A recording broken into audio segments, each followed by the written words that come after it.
अभी अभी तो सूर्यास्त हुआ है देवी, और यह उचित समय नहीं है संतान धारण करने के लिए। इस बेला में संतान धारण करने से उनमें तामसिक गुण आ जाते हैं देवी, और बड़े होने पर उनमें दुष्ट प्रवृत्ति पूरी तरह से छा जाती है। नहीं स्वामी, नहीं, मैं प्रतीक्षा नहीं कर सकती।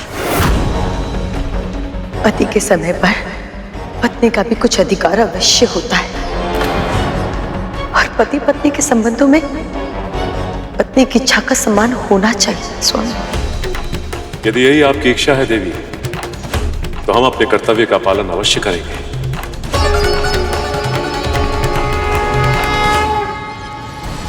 जैसा उन्होंने कहा था बिल्कुल वैसा ही हुआ। असुरों में जन्म से ही तामसिक गुण थे। वो स्वभाव में क्रूर थे और दूसरों की पीड़ा में ही आनंद लेते थे। उन्हें अनुशासन में रखना दिति दीदी के लिए भी कठिन था। पिता होने के नाते स्वामी ने देवों और दानवों को समान रूप से धर्मशास्त्रों का अध्ययन कराया। देवताओं ने अपनी शिक्षा का अर्थ भी समझा और उसे विश्व कल्याण के लिए अपने कर्म में भी उतारा। पर असुरों ने धर्म और तपस्या का मार्ग केवल तब चुना जब उन्हें ईश्वर को विवश करके वरदान लेना था, और फिर उन्होंने उस वरदान का उपयोग सदैव विनाश के लिए ही किया। जब ऐसा बार बार होने लगा तो स्वामी अपनी संतानों से निरासक्त हो गए। शिक्षा देने के बाद उन्होंने सभी संतानों को अपने कर्म के अनुसार फल भोगने के लिए छोड़ दिया। अपनी संतानों के विवादों में ना वो किसी की रक्षा के लिए बीच में आए और ना ही किसी के समर्थन के लिए। जैसे ना वो मेरे लिए आए, ना ही मेरी संतानों के लिए, है ना? मैंने ऐसा नहीं कहा दीदी। नहीं कहा, किंतु कहना यही चाहती थी ना। तेरा पुत्र वैकुंठ से लौट आया तो तू अपना स्थान भूल गई है। मत भूल कि तू एक दासी है। तू मुझे ज्ञान देने का प्रयास कर रही है। मुझसे एक ज्ञान ले, ध्यान से सुन। पिता निरासक्त हो सकते हैं, किंतु एक मां अपने तन से एक नए जीवन को जन्म देती है, तो वो भला अपनी संतानों के लिए निरासक्त कैसे हो सकती है? उसकी केवल इतनी ही कामना होती है कि उसके पुत्रों का भविष्य उज्जवल हो। वो केवल इतना चाहती है कि उसके पुत्र शक्तिशाली हो, समस्त संसार का सुख भोगे और सब पर राज करे। मां होने के नाते मेरे पुत्रों के लिए जो आवश्यक होगा मैं वो सब करूंगी।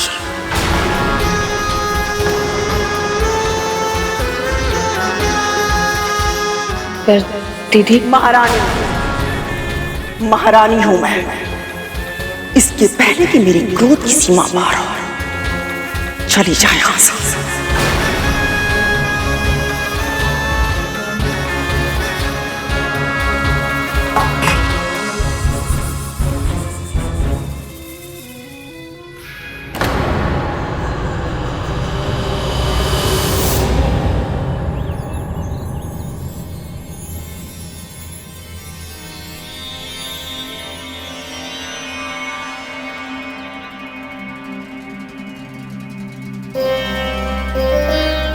माँ,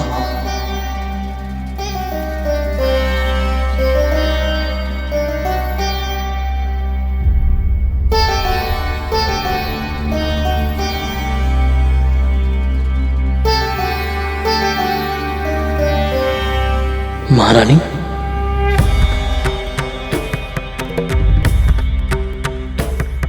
विमाता ही सही, किंतु मां तो मैं भी हूं ना।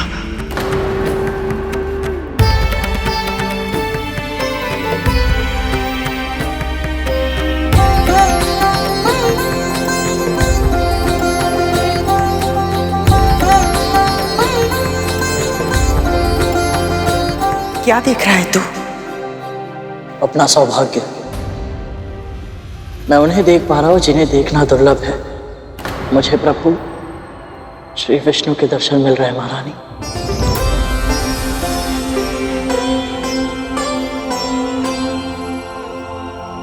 मुझे तो वहां कुछ नहीं दिखाई दे रहा। तुझे प्रभु कहां से दिखाई दे रहे हैं? जब से मैं वैकुंठ में उनके दर्शन करके आया हूँ, तब से जब भी मेरा मन थोड़ी देर के लिए विस्थिर होता है तो मुझे सभी वस्तुओं में, वातावरण में, चारों दिशाओं में बस प्रभु ही दिखाई देते हैं।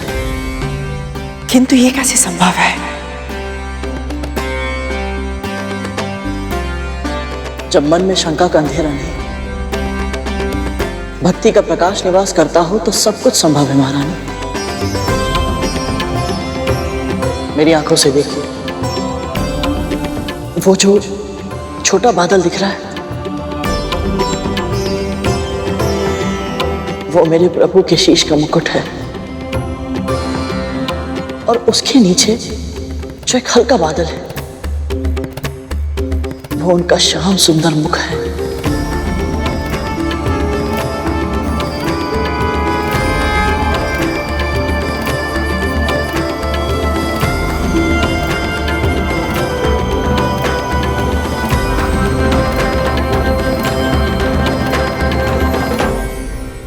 ब्रह्मा ने सृष्टि की रचना की, शिव उसके लयंकर है जिनमें सब लय हो जाता है। प्रलय भी उन्हीं में है और विलय भी उन्हीं से है। पर प्रभु विष्णु, आप समस्त संसार में व्याप्त हैं, कण कण में वास करते हैं। आप हमारे पालन करता है प्रभु। जब इस धरती पर अधर्म बढ़ता है तब आप अवतार लेते हैं ताकि अधर्म का नाश हो और धर्म की पुनर्स्थापना। आप महान हैं प्रभु, आप महान हैं। महारानी, आप श्री नारायण के बारे में इतना कैसे जानती हैं? तुझे क्या लगता है बस तेरी माँ को ही नारायण के बारे में पता है? मेरी तरह महारानी भी दक्ष पुत्री है। प्रभु भक्ति हमारे पूरे परिवार की रंगों में रक्त की तरह बहती है। एक सत्य बताऊं तुझे, बचपन में विष्णु जी के पहले अवतार की कथा इन्होंने ही सुनाई थी मुझे।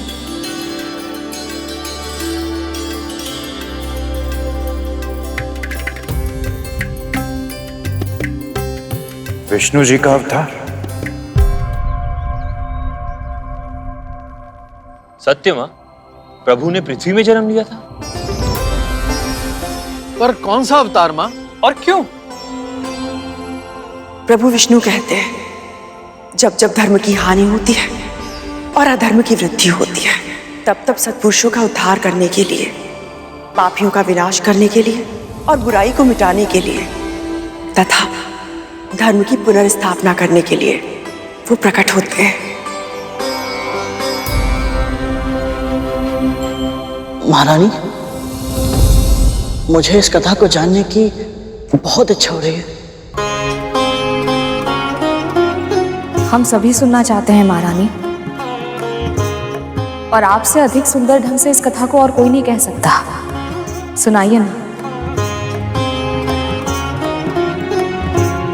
ठीक है।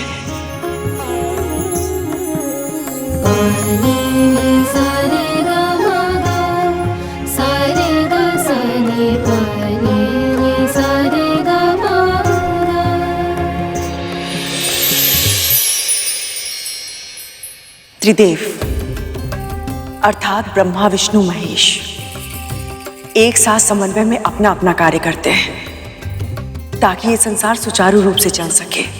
मानव के समय के अनुसार 6 माह का एक अयन होता है। वर्ष में 2 अयन होते हैं, उत्तरायण और दक्षिणायन। एक उत्तरायण देवताओं के लिए 1 दिन के बराबर होता है और एक दक्षिणायन 1 रात्रि के बराबर। इसी प्रकार जब देवताओं के 12 सहस्त्र दिव्य वर्ष पूरे होते हैं तब पूरा होता है चतुर्युग। चतुर्युग? 4 युग अर्थात सतयुग, त्रेता युग, द्वापर युग और कलयुग। ऐसे 1 सहस्त्र चतुर्युगों के बराबर ब्रह्मा जी का 1 दिन होता है और वो दिन समाप्त होने पर नैमित्तिक प्रलय होती है। समस्त सृष्टि का विनाश हो जाता है। भूलोक, पूर्वलोक, स्वर्गलोक सब नष्ट हो जाते हैं। और इस महाप्रलय के बाद ब्रह्मा जी के एक दिन के बराबर उनकी एक रात्रि होती है। और ये रात्रि बीतने के बाद सृष्टि के विकास की यात्रा फिर से प्रारंभ होती है। फिर से नया जीवन जन्म लेता है। फिर से संसार 4 युगों में बंटता है। और ये समय का क्रम यूं ही चलता रहता है लगातार, जब तक ब्रह्मा जी के 100 वर्ष पूरे नहीं हो जाते तब तक। हे ईश्वर, समय इतना विशाल है, इतना वृहद है, इसकी तो कल्पना भी नहीं थी मुझे। सचमुच में पृथ्वी का ऐसा विभाजन, सृष्टि की ये यात्रा अद्भुत है। विकास, विनाश, सृष्टि और संहार, ये जीवन का अटल नियम है। समय समय पर इन्हें होना ही होता है, तभी तो संसार का संतुलन बना रहता है। ऐसे ही एक समय आया था प्रलय का, जब धरती पे महाराज सत्यव्रत शासन कर रहे थे।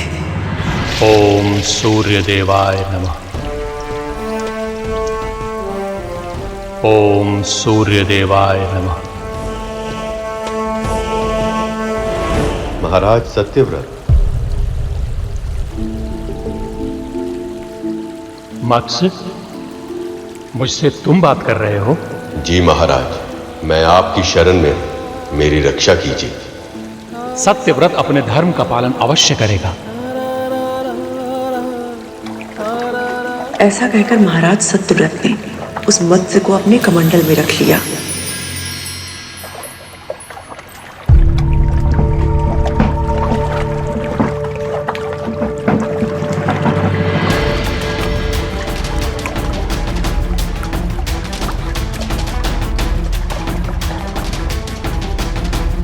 पर शीघ्र ही उस मत्स्य के आकार में वृद्धि हो गई और कमंडल उसके लिए छोटा पड़ने लगा।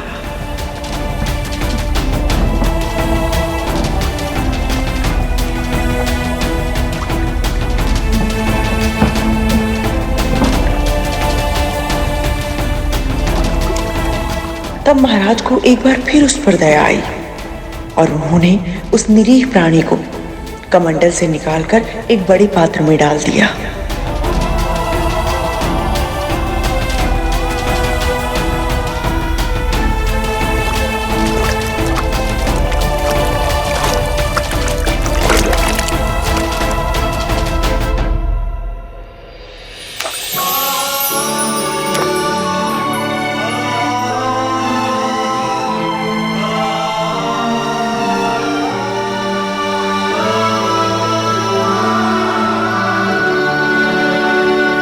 पर फिर एक दिन तीव्र ध्वनि से चौंककर जब महाराज उस कक्ष में आए तो उन्होंने देखा कि वो बड़ा पात्र भी उस मत्स्य को समा पाने में सक्षम नहीं था। मत्स्य का आकार और भी बढ़ चुका था, पात्र टूट चुका था और मत्स्य अपने जीवन के लिए संघर्ष कर रहा था।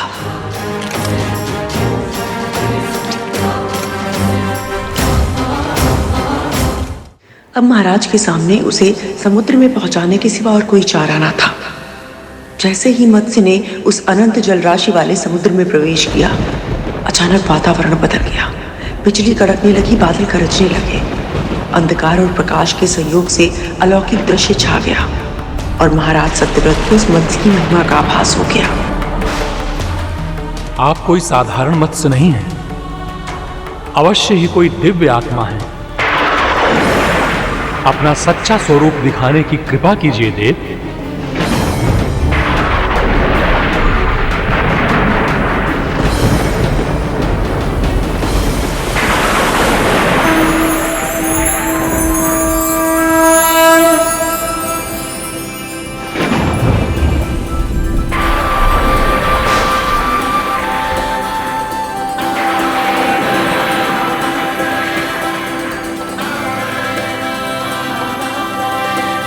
प्रणाम प्रभु।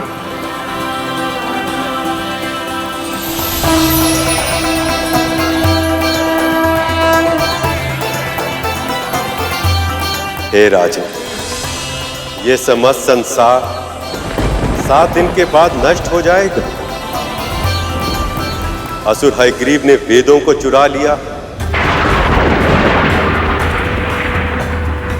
अज्ञान की कालिमा और उससे उत्पन्न हुई दुष्टता चारों ओर फैल गई है।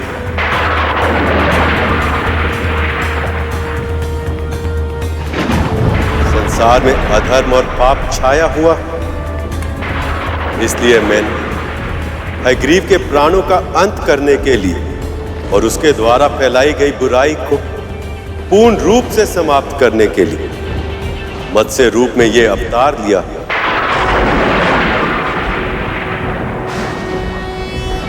नमस्ते ब्रह्म रूपाय विष्णु रूपाय ते नमः। नमस्ते रुद्र रूपाय। आज से ठीक 7वें दिन पृथ्वी पर विनाश का तांडव होगा।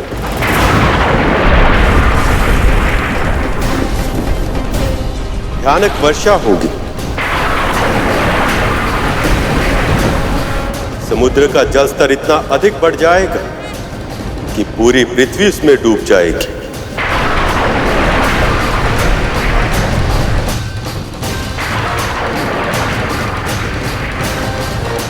ऐसा विध्वंस होगा कि 10 दिशाओं में जल के अतिरिक्त और कुछ दिखाई नहीं देगा।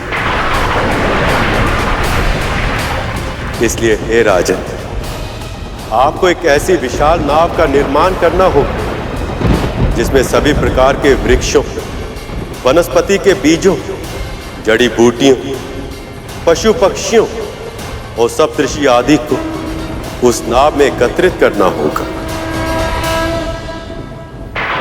और उसके बाद उस नाव को मेरे मत्स्य अवतार के साथ बांधना होगा ताकि प्रलय काल में मैं आप सबकी रक्षा कर सकूं।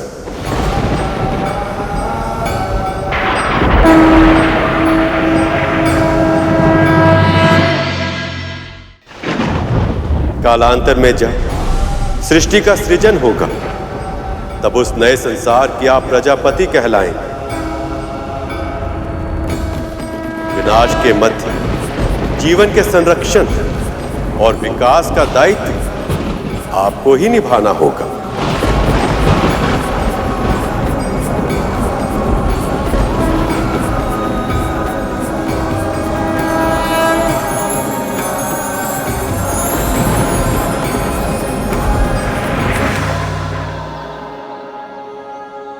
माँ, वो प्रलय ठीक कैसे?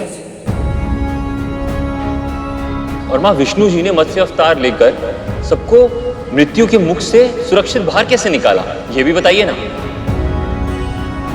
प्रभु विष्णु के आदेश से प्रेरणा पाकर महाराज सत्यव्रत ने एक विशाल नाव बनाई।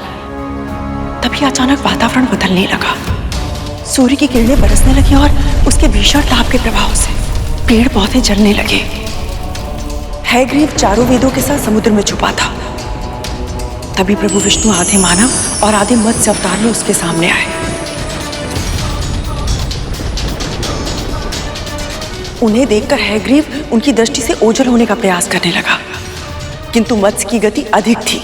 वो जिस दिशा में जाता मत्स्य उनके सामने आ जाता। अब असुर घबराने लगा, शीघ्र ही ज्वालामुखी फटने लगा।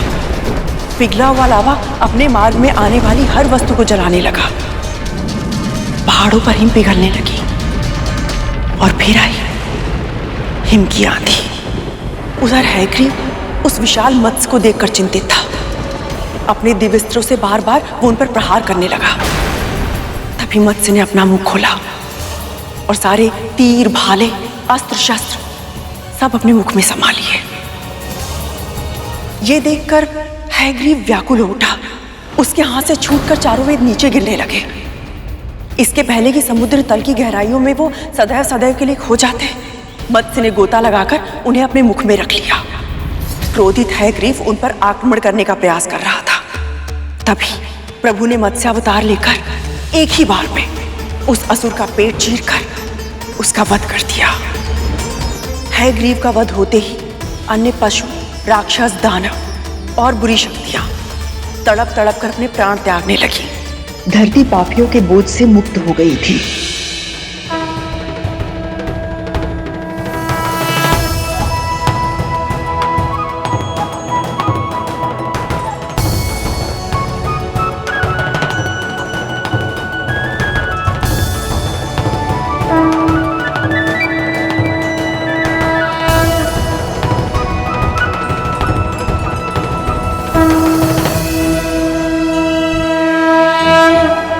आपकी कथा सुनकर मुझे परम सुख और शांति की अनुभूति हो रही है, किंतु माँ की दास्ता का भार अभी मेरे मन को खाए जा रहा है। कृपा करें महाप्रभु।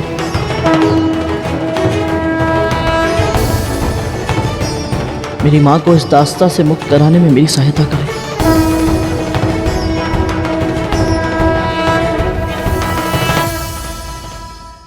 महाराज सत्यव्रत सप्त ऋषियों के साथ अपनी नाव पर बैठे।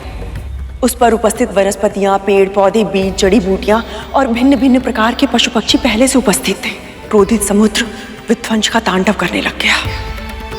ऐसे अशांत जल के बीच महाराज ने अपने प्रभु को प्रणाम किया और अपनी नाव को खेने लगे। तभी उन्होंने देखा कि एक विकराल लहर उनकी ओर बढ़ती आ रही है। महाराज को ऐसा लगा कि अब किसी के प्राण नहीं बचेंगे।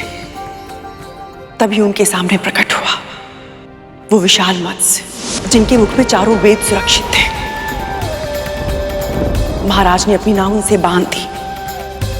तभी मत्स्य उस विकराल लहर की ओर बढ़ गया। अब उनकी नाव ने मृत्यु रूपी लहर में प्रवेश किया। जैसे ही वो लहर निकल गई, महाराज ने अपनी आंखें खोली और देखा सब सुरक्षित थे। प्रभु की भक्ति में भाव विलीन होकर उन्होंने अपना शीश झुकाया और इसी प्रकार प्रभु ने मत्स्य अवतार लेकर चारों वेदों को बचाया।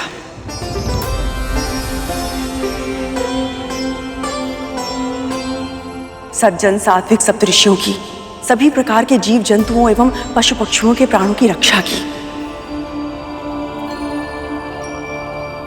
वनस्पति, वृक्षों के बीज एवं जड़ी बूटियों के रूप में इस जगत में जो भी शुभ है, सबका संरक्षण किया और साथ ही साथ हयग्रीव नाम के असुर के रूप में अधर्म का नाश किया, पाप का संहार किया और पुनः धर्म की स्थापना की।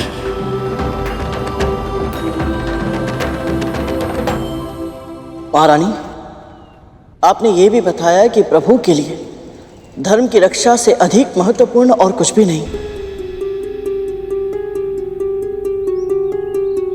तो उन्हीं प्रभु का भक्त होने के नाते मैं आपसे एक प्रश्न पूछना चाहता हूं।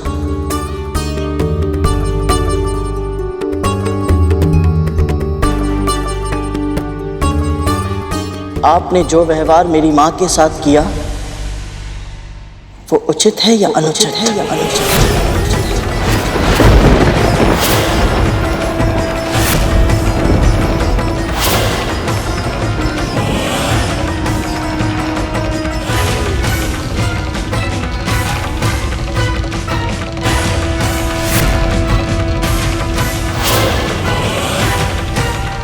बोलिए महारानी, बोलिए महारानी, बोलिए। आपने पुण्य संचित किया या पाप?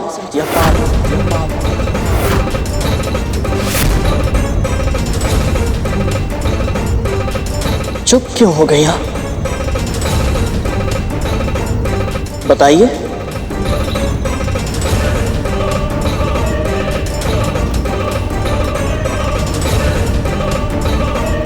जो व्यवहार आपने अपनी सगी बहन के साथ किया वो धर्म है या अधर्म या अधर्म या अधर्म?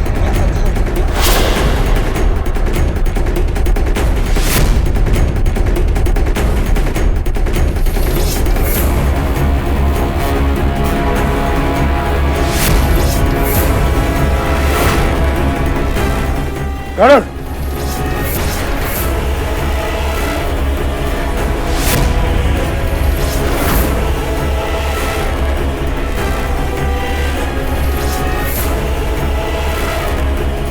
चुप हो जा गरुड़। शांत जल में पत्थर क्यों डाल रहा है तू?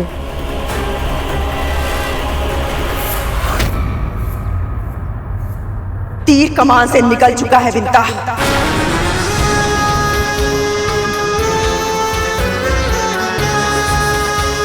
बोल चुका यह, इसके प्रश्न का उत्तर मुझे देना ही होगा।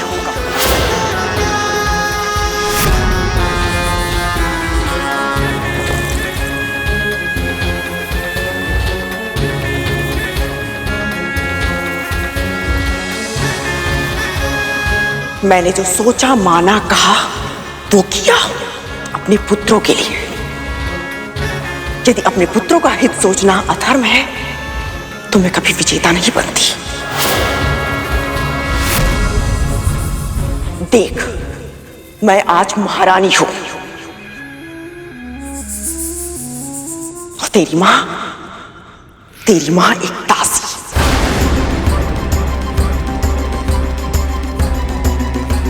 केवल इसलिए क्योंकि मेरी बुद्धि ने, नीति ने, देवताओं ने, यहां तक कि तेरे प्रभु विष्णु ने भी मेरा साथ दिया।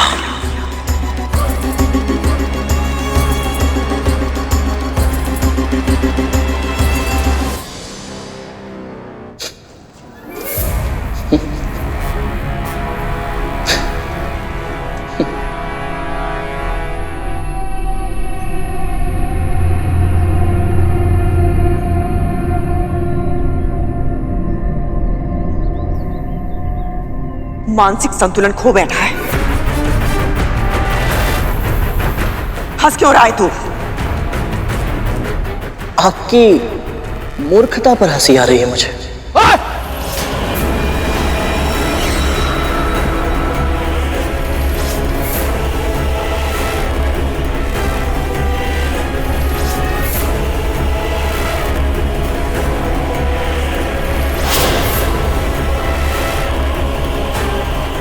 महारानी, ज्ञान तो बहुत है आपके पास,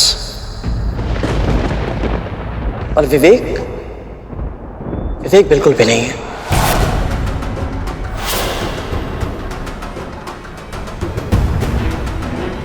इसीलिए आपको अंदेशा तक नहीं हुआ कि आप धर्म के मार्ग से कितना भटक चुके हैं। आपके पास ये महल है, संपत्ति है, वैभव ऐश्वर्य, इसलिए आपको लगता है कि आप जो भी करती है वो सब उचित है। और वास्तविकता तो ये है कि आपने अपने षड्यंत्रों के नींव पर अभिमान का महल खड़ा किया है।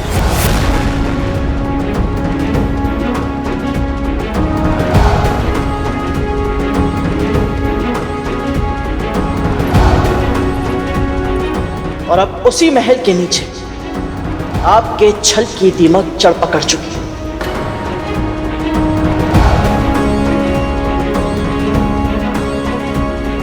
धीरे धीरे ये दीमक आपके पूरे महल को निगल जाएगी और आपका आभास भी नहीं होगा महारानी।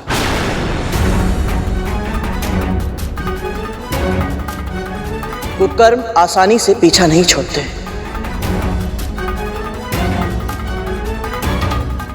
उत्तर देना चाहती थी ना आप? दीजिए उत्तर।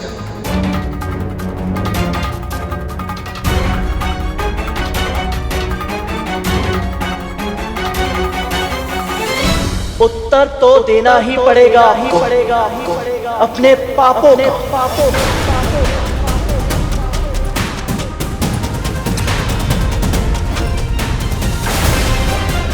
मेरी मां क्षमाशील है, दयालु है,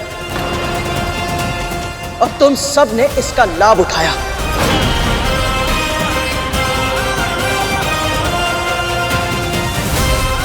पर स्मरण रहे, हर एक बात की एक सीमा होती है, अच्छाई की भी।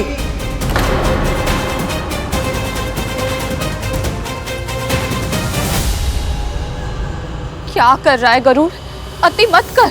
सत्पुरुषों के क्रोध से भयभीत होना चाहिए महारानी, क्योंकि जब उनके आवेश का बांध टूटता है तब प्रलय आती है।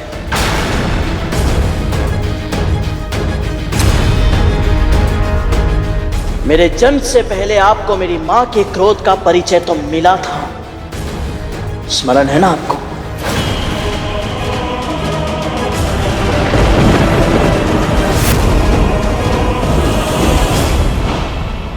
मेरे पुत्र को हानि पहुंचाने की चेष्टा किसने की? मैं महर्षि कश्यप की पत्नी विंता अपने समस्त जप, तप और व्रत की शक्ति का आह्वान करती हूँ। यदि कोई भी प्राणी मेरी इच्छा के बिना इस सुरक्षा घेरे को पार करने का प्रयत्न करेगा, वो उसी क्षण जलकर भस्म हो जाएगा।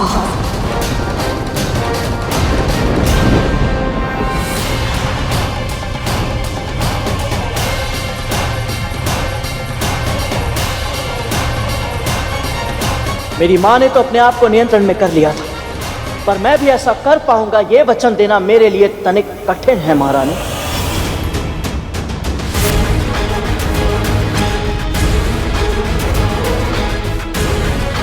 बस कर गरुड़, क्रोध में संतुलन मत खो। आज संतुलन खो ही जाए तो अच्छा है माँ, क्योंकि आज मुझे इन सब का अंत दिखाई दे रहा है।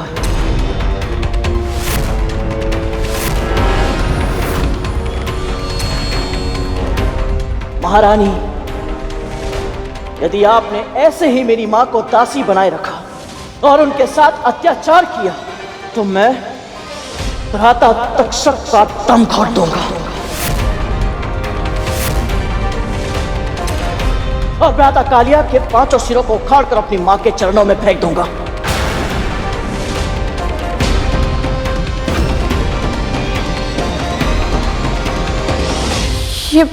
ये सब तो क्या कह रखा?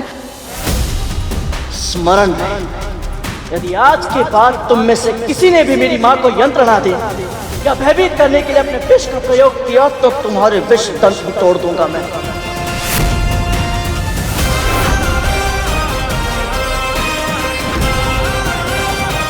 मेरे ये पंजे तुम्हारे तन को 2 भागों में बांट देंगे और मेरे ये नख तुम्हारे भागों को सहस्त्र टुकड़ों में उखाड़ कर फेंक देंगे। और महारानी कद्रू, आपके हाथ अपने शक्तिशाली पुत्रों के बचे कुचे अवशेष उठाते उठाते ही थक जाएंगे।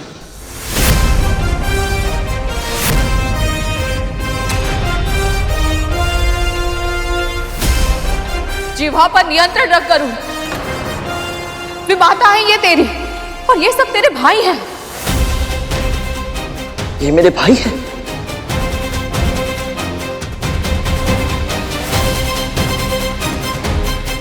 ऐसे भाई?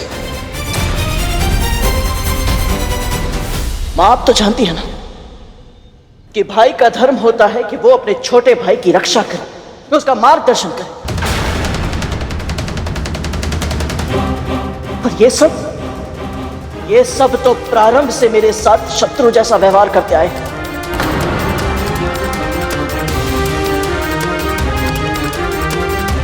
पहले इन्होंने आपको अरुण भैया का डिम फोड़ने पर उकसाया और फिर जब मैं डिम में था तब उस दानव के माध्यम से मेरा अंत करने का भी षड्यंत्र किया।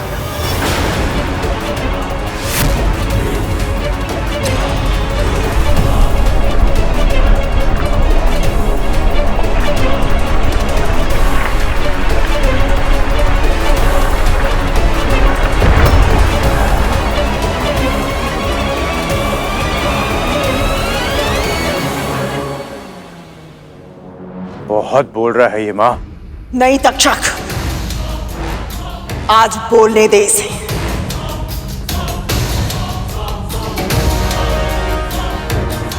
हाँ, आज मैं बोलूंगा और आपको सुनना ही पड़ेगा मां। विमाता है आप और मां तो आप भी है ना।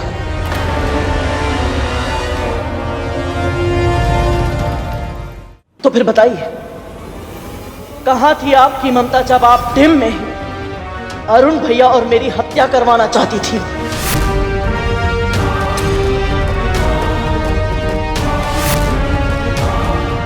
क्या तुम्हें भी लगता है तुम्हारा डिम सड़ गया है?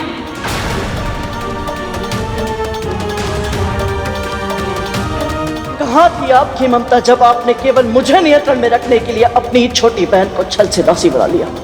तूने वचन दिया था मुझे, इसलिए अब तुझे मेरी दासी बनना पड़ेगा जीवन भर के लिए। अपना प्रभुत्व बनाए रखने के लिए किसी और से उसका सामान्य जीवन जीने का अधिकार छीन लेना, ये कहां का धर्म है महारानी?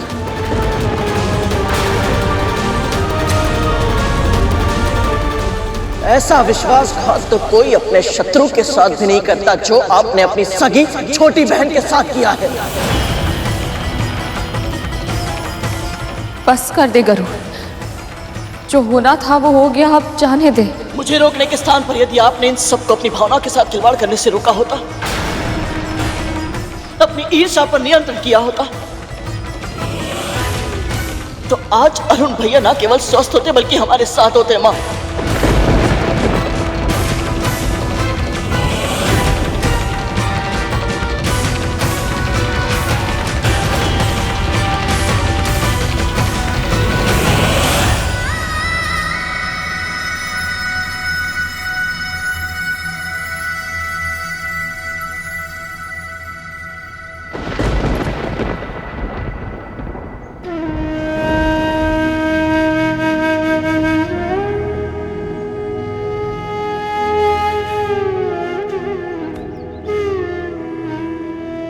माँ मुझे क्षमा करें। तेरे वचन कटु हैं पर सत्य है। माँ का पल्लू पकड़ के रोता है और हमें धमकी देने चला था।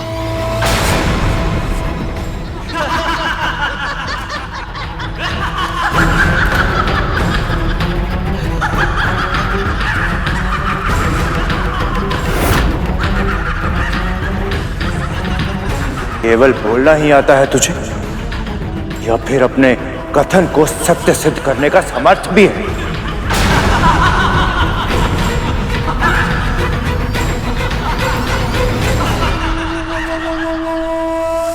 कभी कभी बहुत दया आती है मुझे आप पे। आपका एक पुत्र अर्धविकसित है और दूसरा कायर।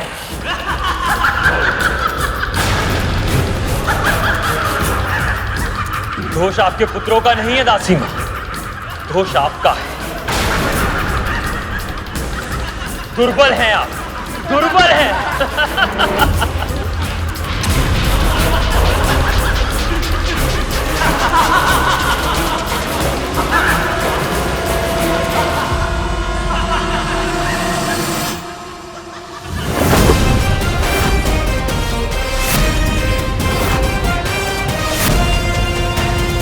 कालिया, कालिया। नहीं करूं।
देख क्या रही है?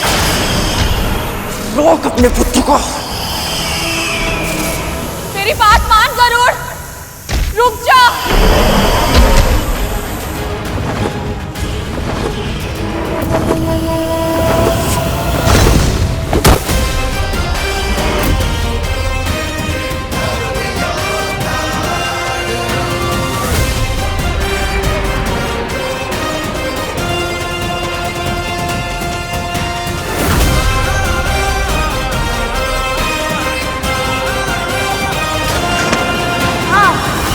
दीदी,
ऐसा व्यवहार करते हैं अपनी विमाता के साथ?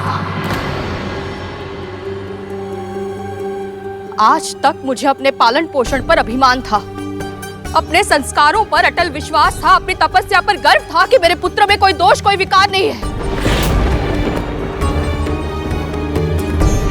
पर आज क्रोध में तो तू अंधा हो गया गरुड़। जो व्यवहार तूने अपनी बड़ी मां और अपने भाइयों के साथ किया है ना, उसने मेरे हृदय पर बहुत गहरी ठेस पहुंचाई है।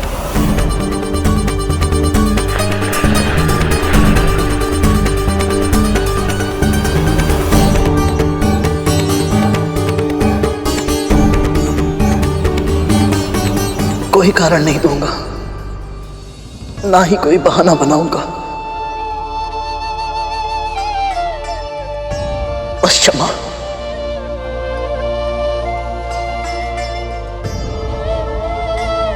जिनका अपमान किया है तुम्हें, क्षमा दान देने का अधिकार भी उन्हें ही है।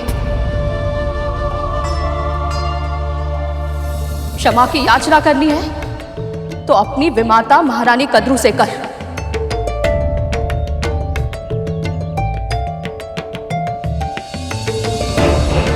चल।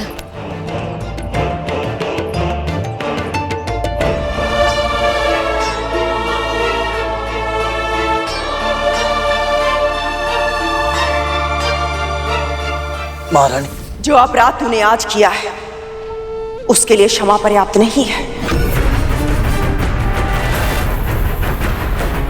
अपने कर्म का फल तुझे भुगतना होगा। दंड मिलेगा तुझे, दंड।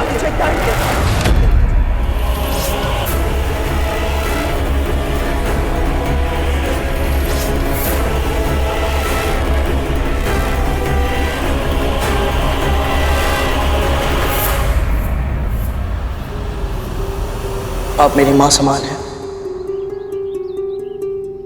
आप जो भी दंड देंगी मुझे स्वीकार है।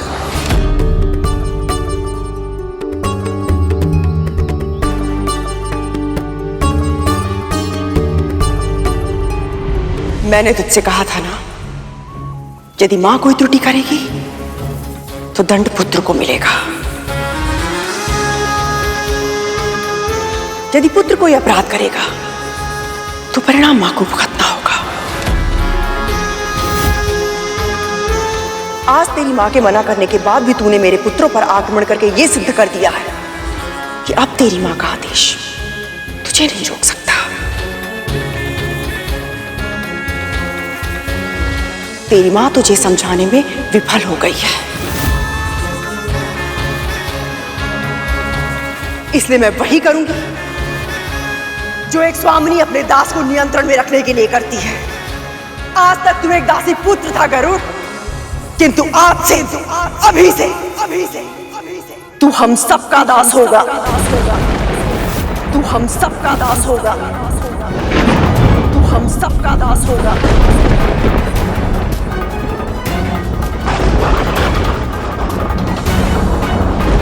दासी बनना मेरी नियति में है, तेरी नहीं। किंतु मां, मैं तू कभी किसी का दास नहीं बनेगा। एक दिन के लिए भी नहीं, एक क्षण के लिए भी नहीं, कभी नहीं। मैंने ही बड़ा किया है तुझे, अपनी ममता की शक्ति से तेरे कण कण को सींचा है। प्रत्येक पल भगवान विष्णु से तेरे उज्जवल भविष्य की कामना की है, इस विश्वास के साथ कि तू अपनी शक्ति, अपने सामर्थ्य, अपने जीवन का उपयोग किसी बड़े महत्वपूर्ण कार्य के लिए करेगा।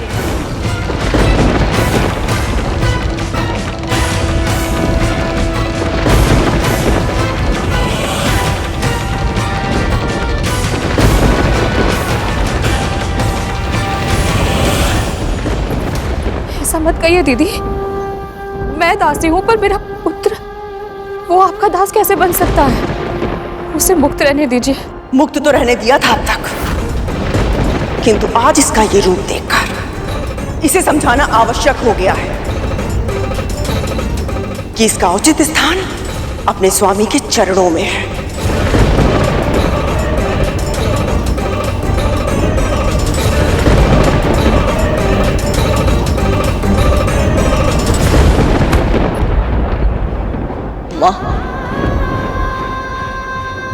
मैं आपके आगे हाथ जोड़ती हूँ दीदी। मैं मानती हूँ इससे बहुत बड़ा अपराध हुआ है, पर मैं आपको वचन देती हूँ, अब आगे ऐसा कभी नहीं होगा। या आपको या आपके पुत्रों को हानि पहुंचाना तो दूर, दृष्टि ऊंची करके देखेगा तक नहीं। वो तो देख लिया मैंने, आज देख लिया कि कैसे ये तेरे नियंत्रण के बाहर जा चुका है। तेरे वजन का कोई मूल्य नहीं है विंता। और वैसे भी दासी का पुत्र तो दास ही होता है ना।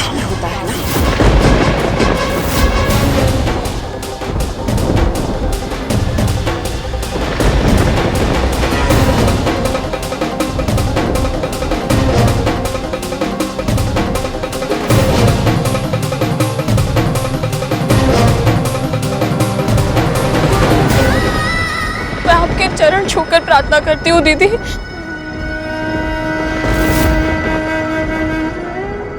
मेरा अनुरोध स्वीकार कर लीजिए। ये मूर्ख है, ये बालक है, इस पर दया कीजिए, क्षमा कर दीजिए इसे। तू तो ऐसे कह रही है कि जैसे मैं इस पर कोई क्रूरता कर रही हूं।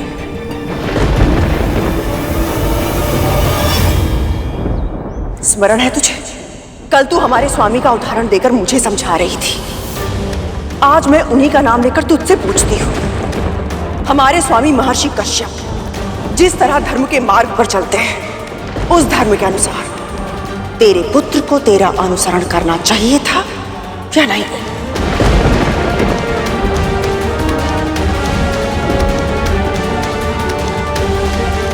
बता, क्या कहता है तेरा धर्म?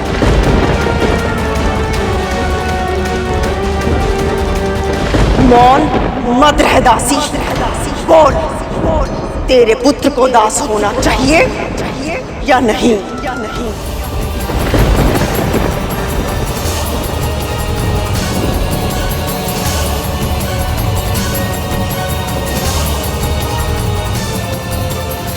क्या हुआ, बता ना, क्या है तेरे धर्म के अनुसार उचित?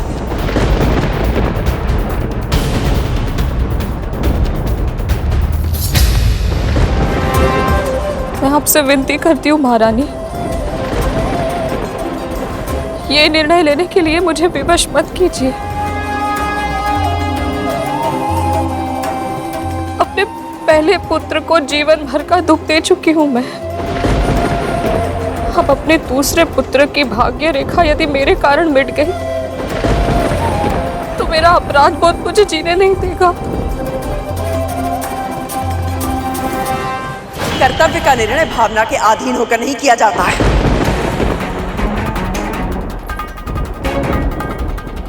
केवल इतना बता, धर्म के अनुसार तेरे पुत्र को दास होना चाहिए या नहीं?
पुत्र के मोह में सत्य को छुपाना चाहती है विंता, किंतु सत्य तो धर्म की तरह प्रखर होता है। तेरे छुपाने से नहीं छुपेगा। सत्य बता, धर्म की रक्षा करेगी या नहीं?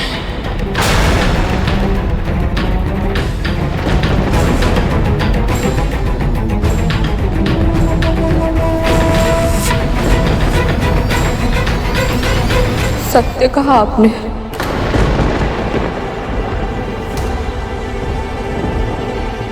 एक दासी का पुत्र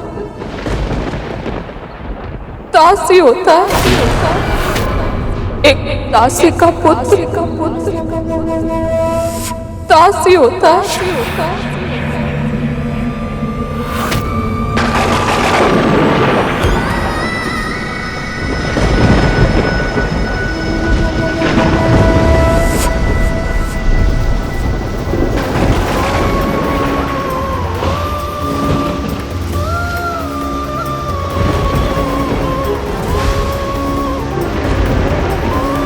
मेरी मां के मुंह से निकला हर शब्द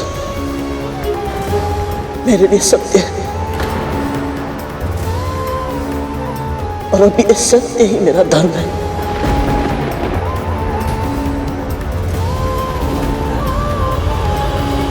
आज से मैं आप सबका दास हूं। आज से मैं आप सबका दास हूं।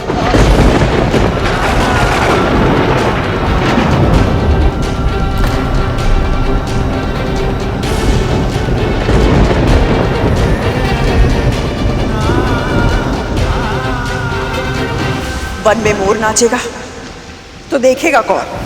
ऐसे एकांत में वचन देगा तो विश्वास कौन करेगा?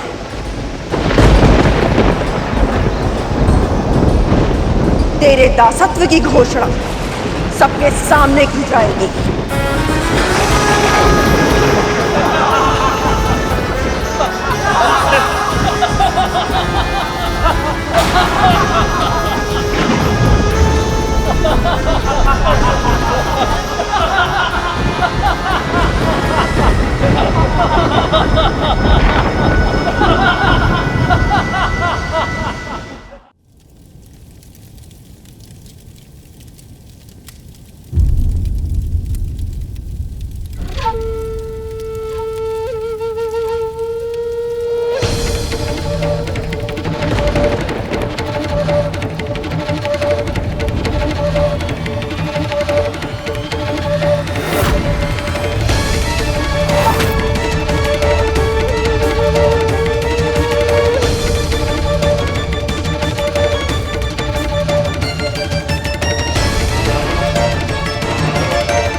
मुझे क्षमा कर मां।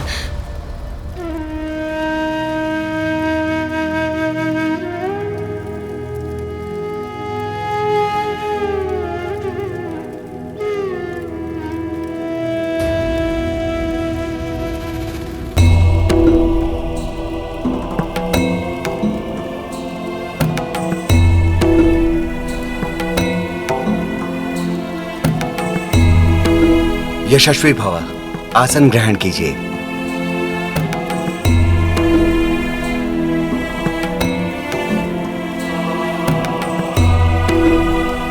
ओम स्वस्ति न इंद्रो वृद्धश्रवाः, स्वस्ति न पूषा विश्ववेदाः, स्वस्ति नस्ताक्षर्यो अरिष्टनेमि, स्वस्ति नो बृहस्पतिर्दधातु। महारानी, अब मैं पंचमहाभूतों का आवाहन करता हूँ। ओम अग्नि तत्व देवताभ्यो नमः स्वाहा। ओम पृथ्वी तत्व देवताभ्यो नमः स्वाहा। ओम जल तत्व देवताभ्यो नमः स्वाहा। ओम वायु तत्व देवताभ्यो नमः स्वाहा।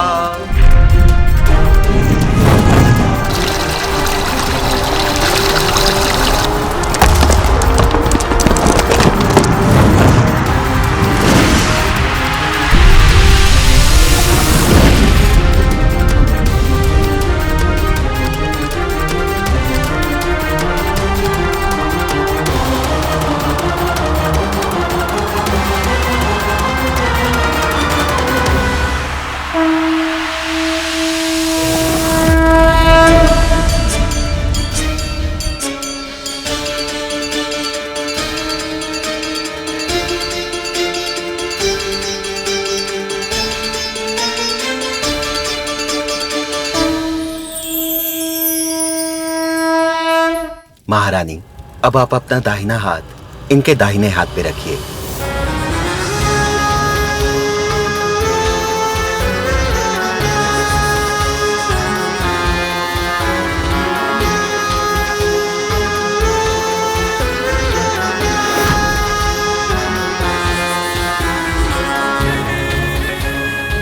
आरंभ कीजिए।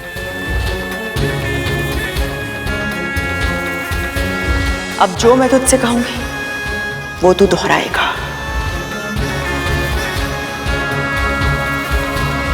मैं महर्षि कश्यप और विंता का पुत्र गरुड़। मैं महर्षि कश्यप और मां विंता का पुत्र गरुड़।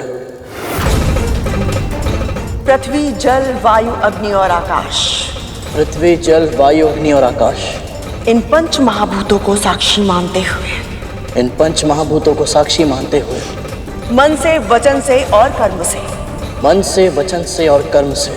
मेरी विमाता महारानी कद्रू और उनके 1 सहस्त्र पुत्रों की दास्ता स्वीकार करता हूं।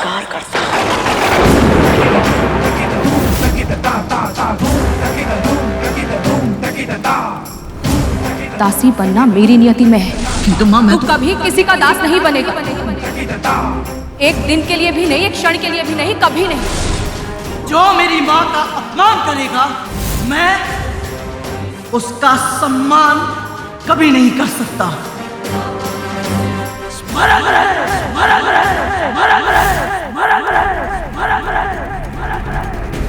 तेरी मां मेरी दासी है गरुड़, और तू एक दासी पुत्र। यदि तूने कभी भी मेरे पुत्रों का अपमान किया या उनका अहित करने के बारे में सोचा तो प्रकृति की कोई भी शक्ति तुझे मेरे क्रोध से नहीं बचा पाएगी। अपनी विषैली शक्तियों पर बहुत अभिमान है ना तुम सबको। आज उसी अभिमान का अंत करूंगा मैं। तुम्हारे विष उगलने के सामर्थ्य को नष्ट कर शक्तिहीन बना दूंगा मैं तुम सबको। प्रातः कालिया के 5 सिरों को उखाड़ कर अपनी मां के चरणों में फेंक दूंगा। मेरे ये नख हमारे भागों को सहस्त्र टुकड़ों में उखाड़ कर फेंक देंगे।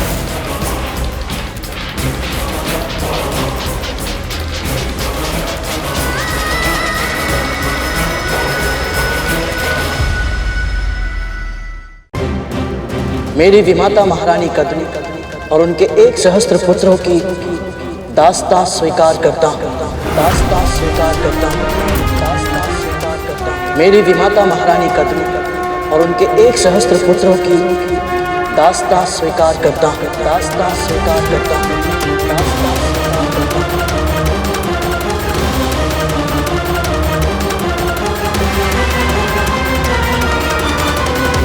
महारानी, ये धागा इनकी कलाई में बांध दीजिए।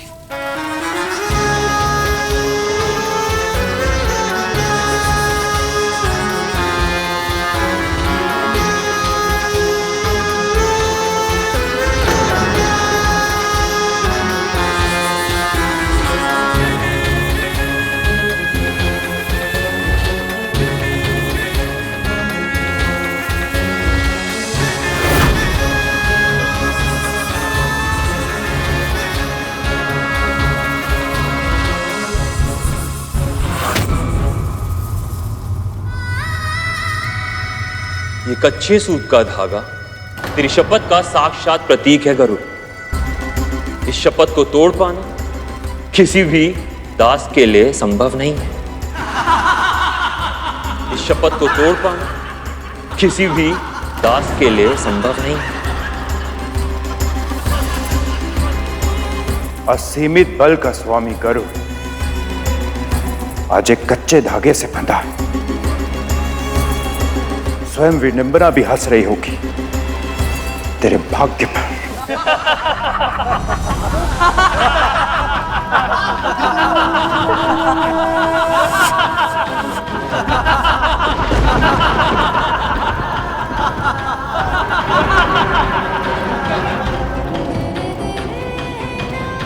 हे परम प्रभु विष्णु, मुझे शक्ति दीजिए कि मैं अपनी मां के मुख से निकले हर वचन को पूरी श्रद्धा से निभा पाऊं।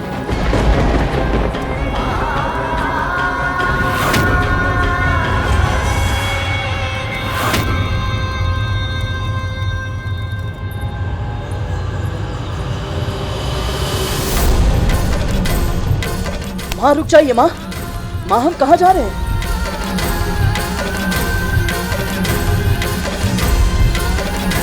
माँ माँ रुक जाइए माँ, आपको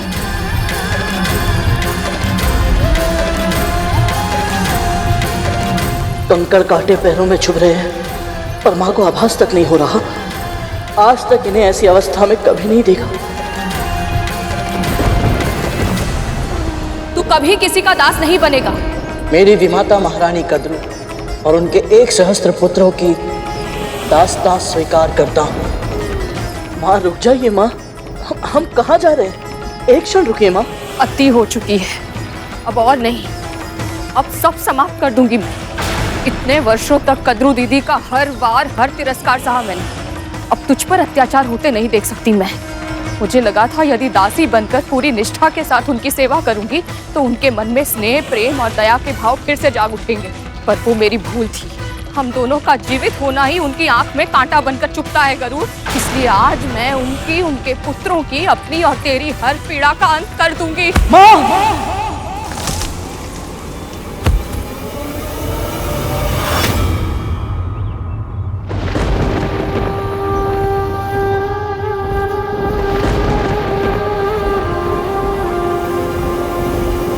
ये क्या कर रही हैं आप? यहाँ से कूद गए तो मैं तो उड़ जाऊंगा, पर आप मत फैलाना अपने पंख, मत उड़ना तू। हम दोनों यहाँ से कूदकर अपने प्राण दे देंगे, इसके अलावा हमारे पास और कोई उपाय नहीं है गरुड़। एक दूसरे को ऐसे तड़पते देखने से अच्छा है कि हम अपनी पीड़ा का अंत कर ले गरुड़। माँ,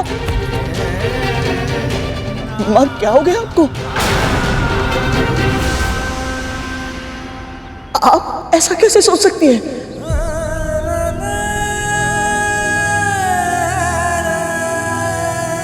माँ आपको संतुलन साधना आता है।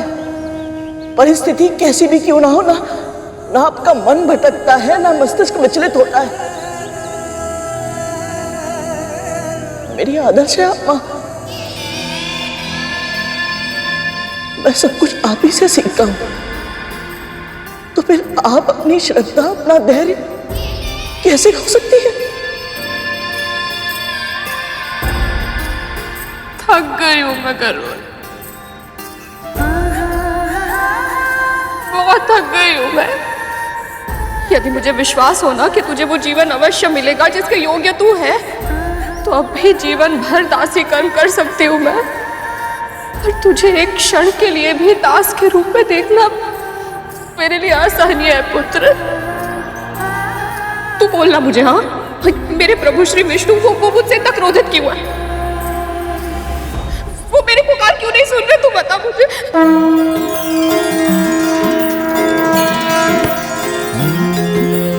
अर्पण कर, चल अर्पण कर, अर्पण कर तू अर्पण कर, अर्पण कर, चल अर्पण कर, अर्पण कर तू अर्पण कर।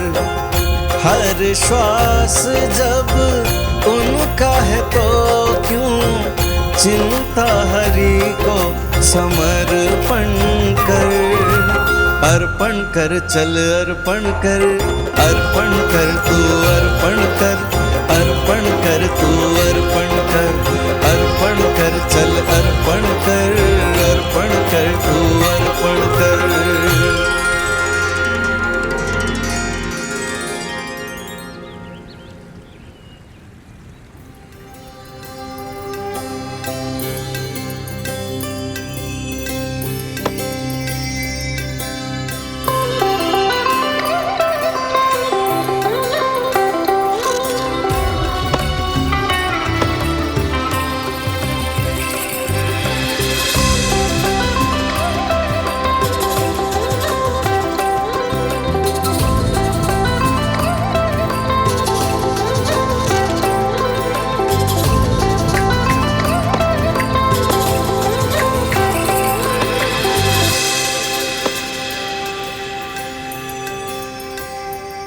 लो, तुम दोनों भी प्रसाद ले लो।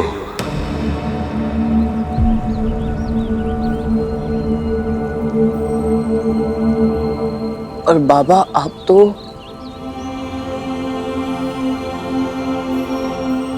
आपको कैसे पता चला कि हम दोनों यहाँ हैं? तन की आंखें नहीं देख सकती, पर मन की आंखें सब देख सकती हैं पुत्र। और वैसे भी तुम्हारी और तुम्हारी माँ की छवि में एक विशेष तेज है, शुद्ध सात्विक तेज। अवश्य ही तुम दोनों भगवान विष्णु के भक्त हो, है ना?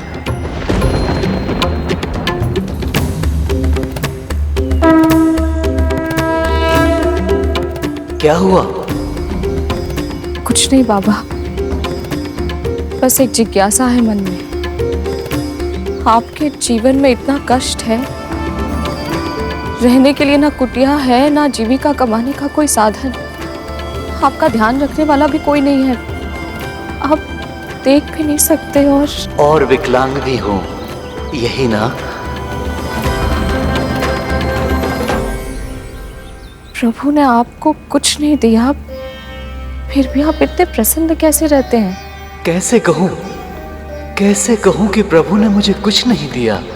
मैं तो ऐसा जीवन जीता हूं पुत्री, जो अनेक व्यक्तियों के लिए भी दुर्लभ है। जीविका कमाने के लिए ईश्वर कुछ करने ही नहीं देता। जो उन्हें चढ़ाया जाता है वही उत्तम भोजन भगवान मुझे खिलाते हैं। भक्तजन जो मुझे देते हैं वही मैं उन्हें खिला देता हूँ। मैं देख नहीं सकता, विकलांग हूँ। मेरे सभी कार्य हो जाते हैं क्योंकि मेरी रक्षा भगवान विष्णु स्वयं करते हैं। मेरे मुख में केवल एक ही नाम रहता है, मेरे प्रभु का, मेरे विष्णु का।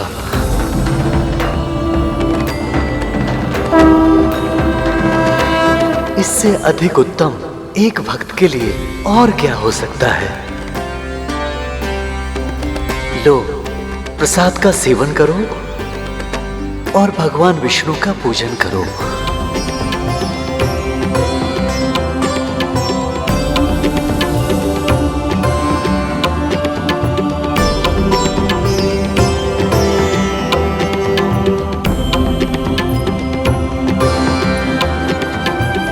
संसार में कितना कष्ट है,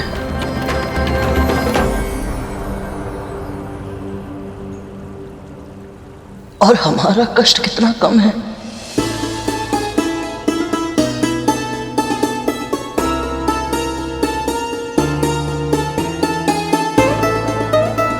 माँ, यदि हम ये सोचेंगे कि जो हमारे साथ हुआ वो बड़ी माँ की इच्छा से हुआ, तो हम कभी प्रसन्न नहीं रह पाएंगे। पर यदि हम ये विश्वास करेंगे कि जो हमारे साथ हुआ या संसार में जो कुछ होता है वो प्रभु विष्णु की इच्छा से होता है, तो हम सदैव प्रसन्न रहेंगे माँ। हमें दुखी रहने का कोई कारण ही नहीं मिलेगा। सही कहा ना माँ?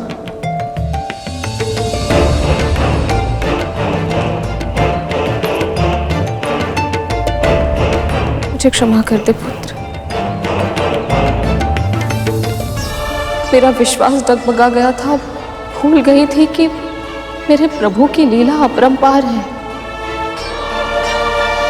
ये जो करते हैं इसमें कोई ना कोई उद्देश्य अवश्य छुपा होता है। कितना बड़ा पाप करने जा रही थी मैं, तुझे कुछ हो जाता तो। माँ,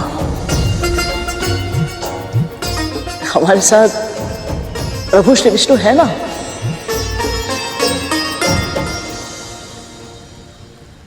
अब वो हमारे साथ है माँ, सदैव। और प्रभु अपने भक्तों के साथ कभी कुछ अनुचित नहीं होने देंगे।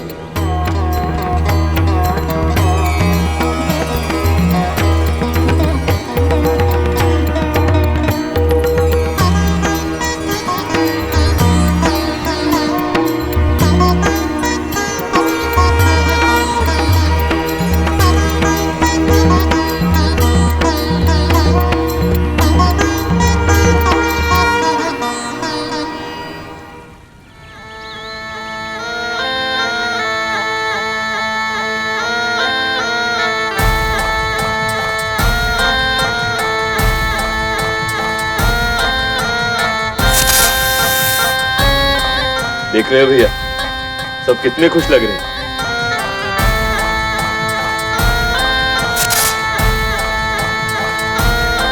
एक बात बता,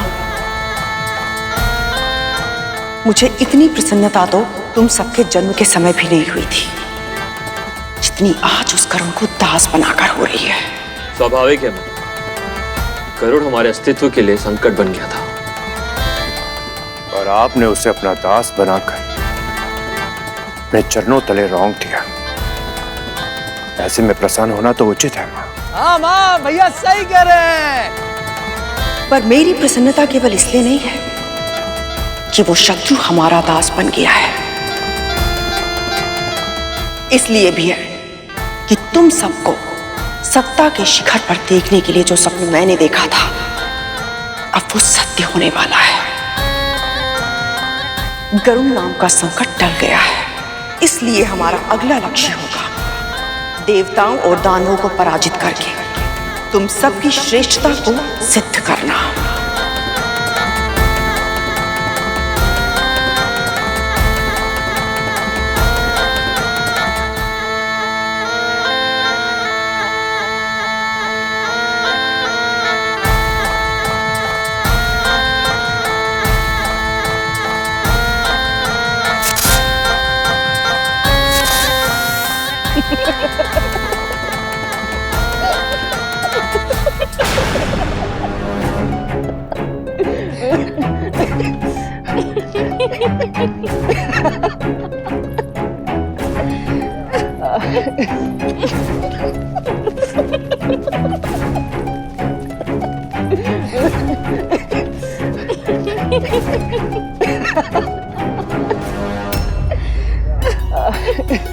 माँ, नियति का प्रयास तो देखिए।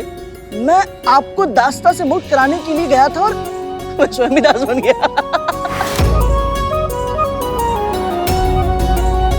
घर पहुंचकर काव्य रचना करूंगी इस परिहास पर। नाग वंश अलसाएगा, पक्षी करेगा काम, विष्णु को मन में धरे, मुंह से बोले राम।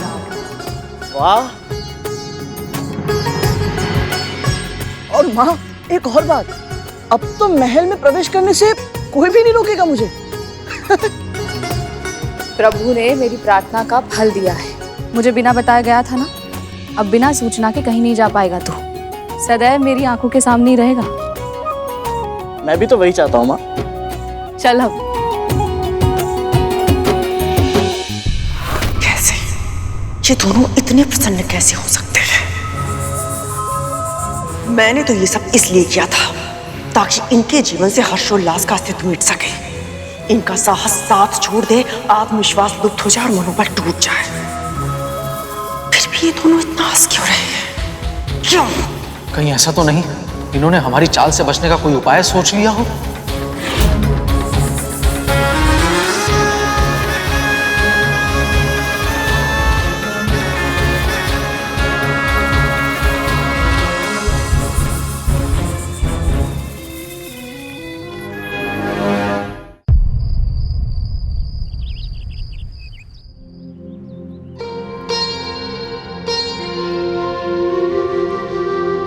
कराग्रे वस्ते लक्ष्मी कर मध्ये सरस्वती कर मूले तु गोविंद प्रभाते कर दर्शनम।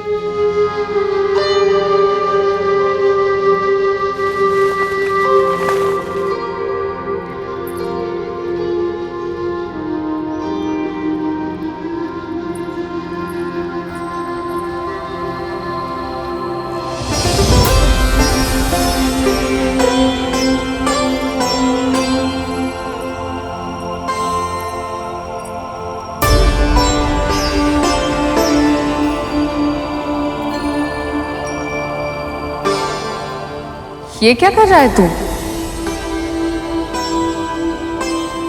अरुण भैया को हृदय से लगा। आप भी लगाइए ना, बहुत अच्छा लगेगा। आइए।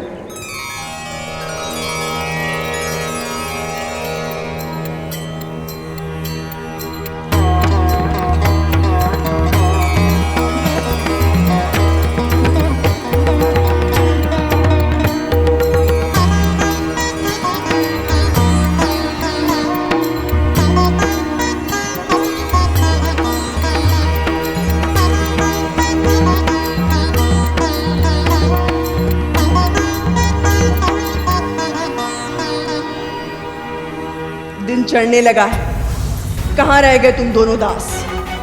हाँ, अब से आप मुझे कोई भी कार्य करने से रोक नहीं सकते, क्योंकि अब प्रभु विष्णु ने मेरी प्रार्थना सुन ली है। अब से मैं करूंगा सारे कार्य और आप करेंगे विश्राम। कितनी सौभाग्यशाली माँ हूँ मैं, जिसे ऐसा पुत्र प्राप्त हुआ है जो ऐसी कठिन परिस्थिति में भी प्रसन्न है। किंतु इसे कैसे बताऊं? दास्ता की बेड़ियों में बंधना जैसे जीवन का अर्थहीन होना होता है। ईश्वर से मेरी बस इतनी प्रार्थना है कि उनकी कृपा हमेशा तुझ पर बनी रहे और तू हमेशा यूं ही प्रसन्न रहे।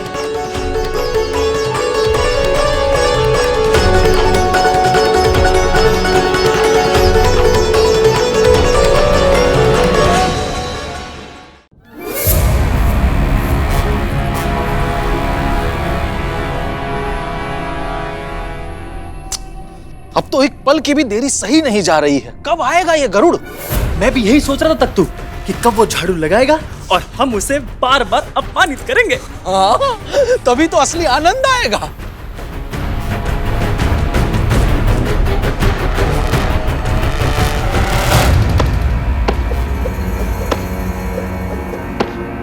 आ गया, आ गया, आ गया। अब आएगा असली आनंद। लगाओ झाड़ू हमारे दास गरुड़।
ये तो पलक झपकते ही स्वच्छ हो गया।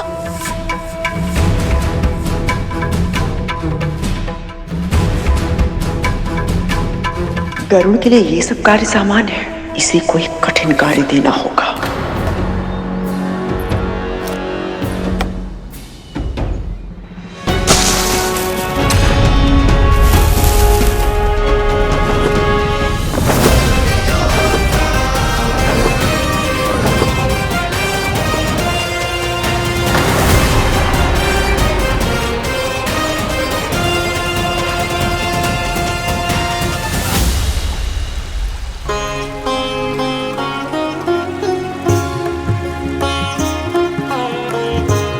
माँ,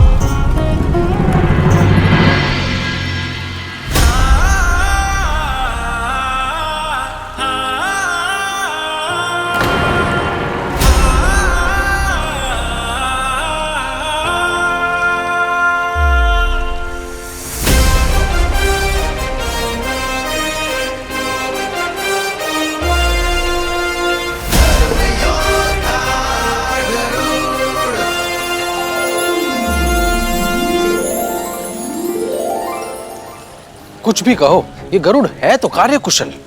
हाँ तख्तू, क्षण भर भी बीत नहीं पाता कि ये पहला कार्य समाप्त करके दूसरे कार्य के लिए उपस्थित हो जाता है।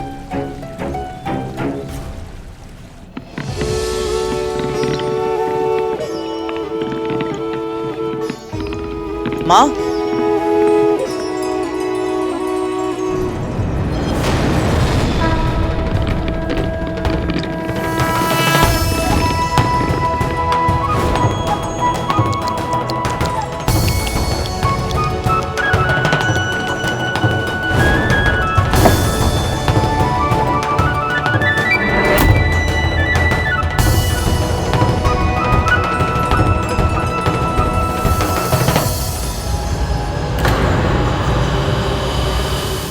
माँ, मैं हूं ना।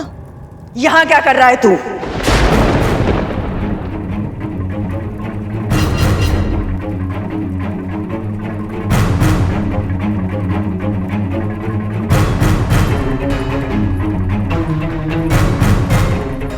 अपनी मां की सहायता ना तू रसोई का कार्य नहीं कर सकता है। सही कह रही हैं आप महारानी, किंतु आपको कोई ऐसा कार्य ढूंढना होगा जो मेरे पुत्र की शक्ति और योग्यता के अनुरूप हो।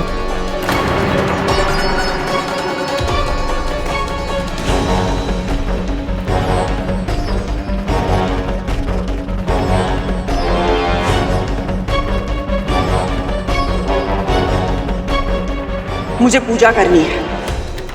बिंता, तू आरती का थाल सजा और तू मानसरोवर से 1 सहस्त्र 8 नील कमल लेकर आ मेरे लिए। जो आज्ञा महारानी।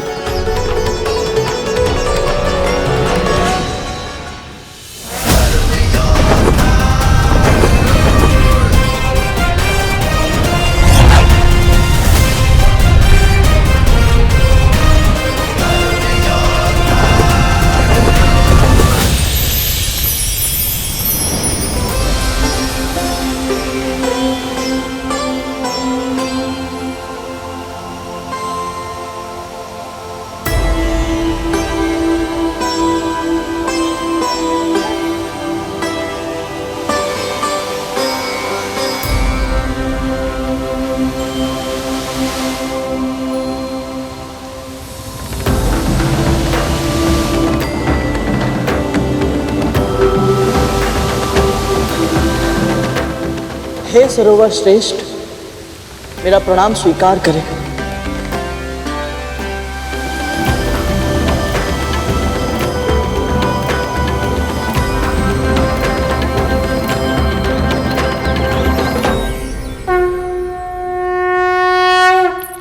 आरती का थाल सजाने में इतना समय है।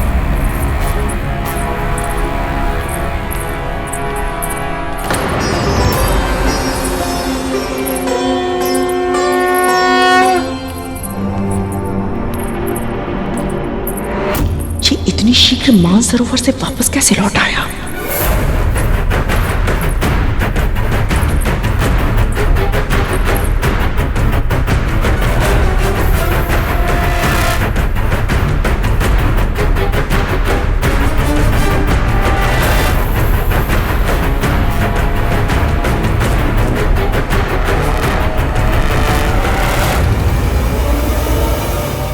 मुझे अभिषेक करने के लिए 7 समुद्रों का जल चाहिए।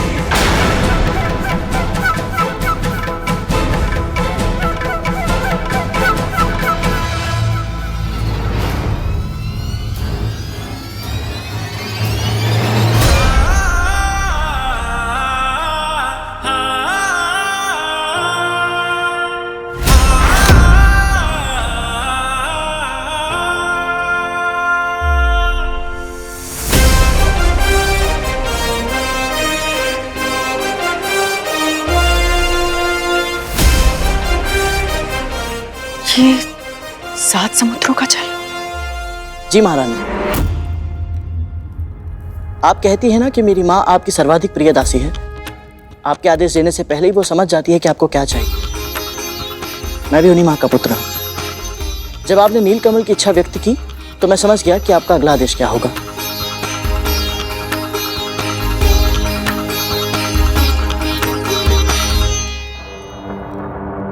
मेरे पुत्र अपने भ्रमण के लिए तैयार हो गए होंगे। तू जा उनके साथ, उनका अंगरक्षक बन के। उन्हें रक्षा की आवश्यकता है?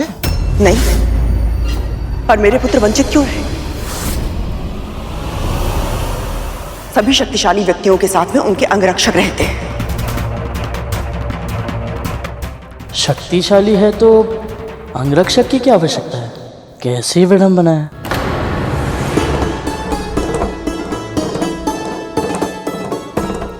माँ, आप चिंता मत कीजिए, मैं अपने कर्तव्य का पालन अवश्य करूंगा।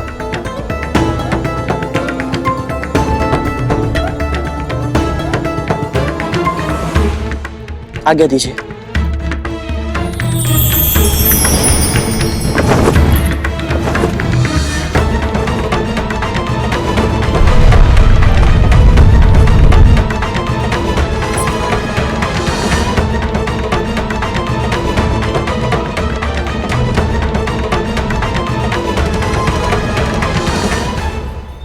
आज बहुत लंबी यात्रा पे जाना है।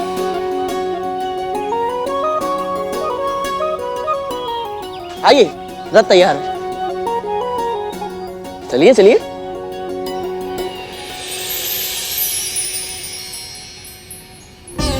मुझे प्रसन्न देखने के लिए स्वयं दास बनकर भी गरुड़ कितना प्रसन्न है। ईश्वर ऐसा पुत्र सबको दे।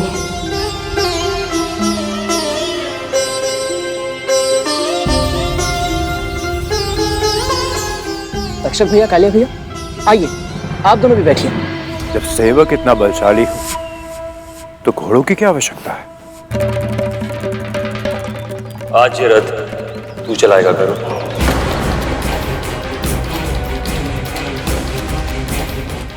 बड़े भैया कुछ अधिक ही अपमान कर रहे हैं। गरुड़ यदि भड़क गया तो लेने के देने पड़ जाएंगे। अरे वाह, ये तो बहुत ही उत्तम विचार है।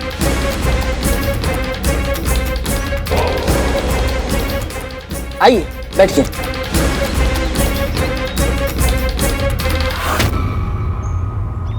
आज तुम दोनों विश्राम करो, चलो।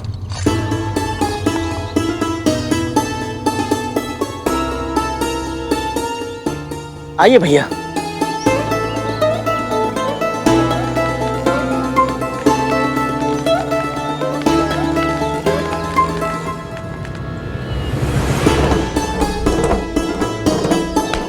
भैया,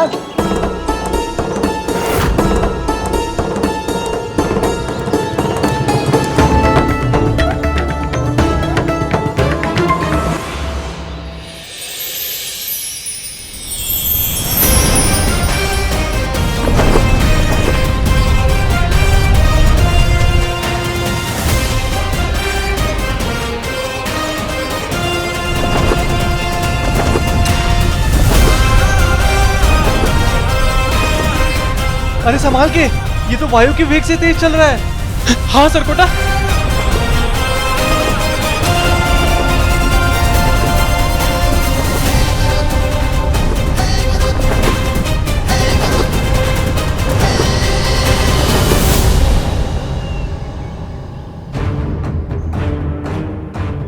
कहाँ लुप्त हो गए सब? कहीं ऐसा तो नहीं कि गरुड़ दूर ले जाकर मेरे पुत्रों के साथ कुछ नहीं करेगा वो। मेरा पुत्र मुझसे कितना भी दूर क्यों ना चला जाए, मेरे संस्कार सदैव उसके साथ रहते हैं। आप चिंता मत कीजिए। ना वो अपना दास होने का कर्तव्य भूलेगा, ना भाई होने का, और ना ही पुत्र होने का।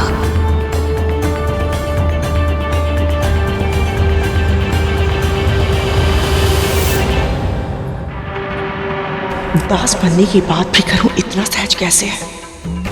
कहीं उसका ये व्यवहार किसी बड़ी आंधी से पहले की शांति तो नहीं है?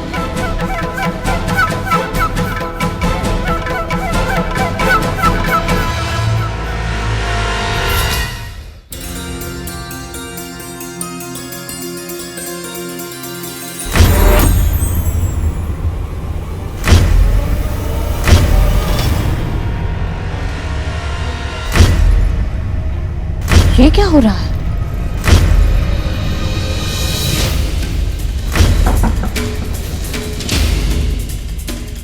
ये कंपन कैसा हो रही है? ये ध्वनि कहाँ से आ रही है?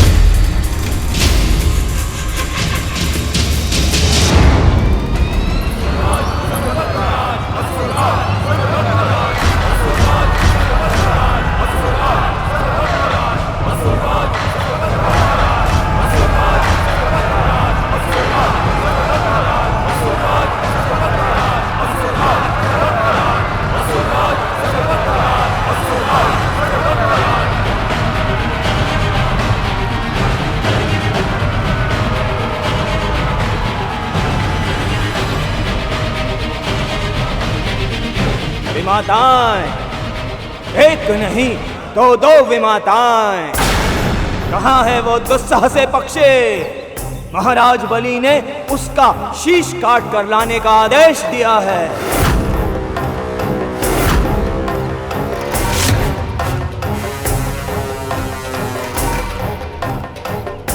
उनके सामने खाली हाथ तो नहीं जा सकता।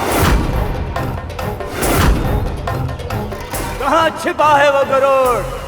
आ, सामने आ।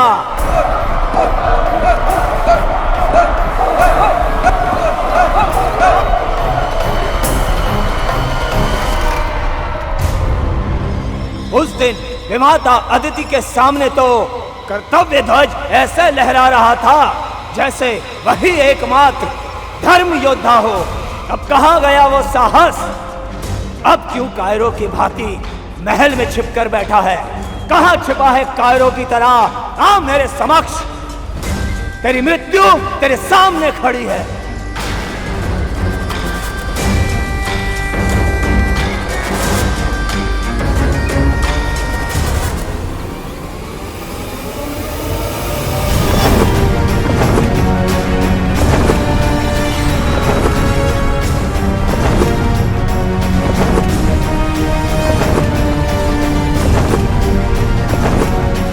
निश्चित ही वो भयभीत हो गया है और उसने असुर शक्ति पर प्रहार किया है।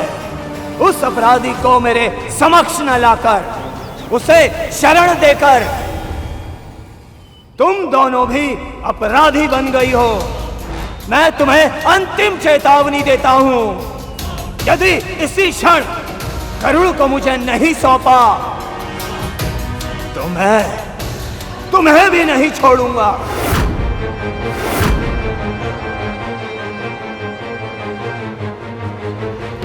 महाराज बलि और असुरों के शत्रुओं की रक्षा करने के लिए मैं तुम्हें दंड दूंगा, भीषण दंड।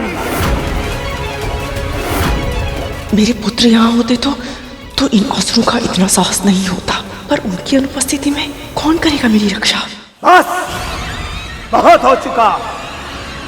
प्रतीक्षा करने का ना ही समय है मेरे पास और ना ही धैर्य।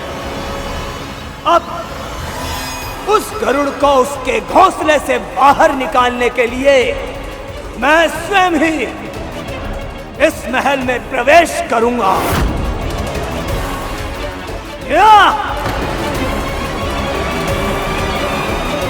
ठहर जाओ।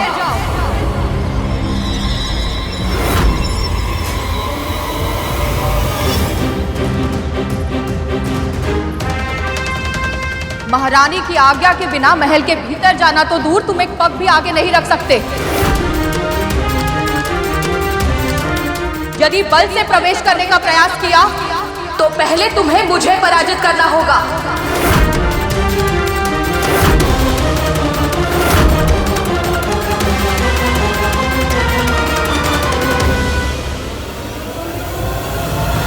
प्राणों की चिंता में परोपकार से मुंह नहीं मोड़ सकता मैं। इस रेखा को ध्यान से देखो असुर सेनापति, ये मेरी मां के दिए गए संस्कारों का मान रखने के लिए है।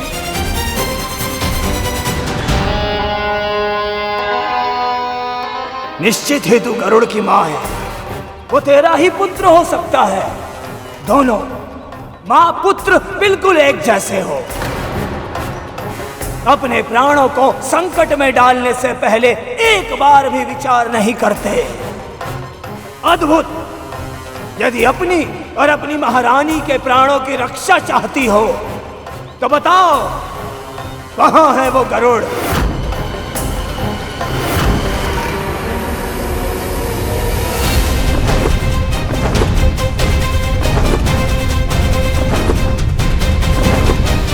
इस महल की स्वामिनी को धमकाने का, उनका अपमान करने का दुस्साहस कर रहे हो तुम। लौट जाओ। महारानी की आज्ञा के बिना तुम्हारा यहाँ प्रवेश वर्जित है।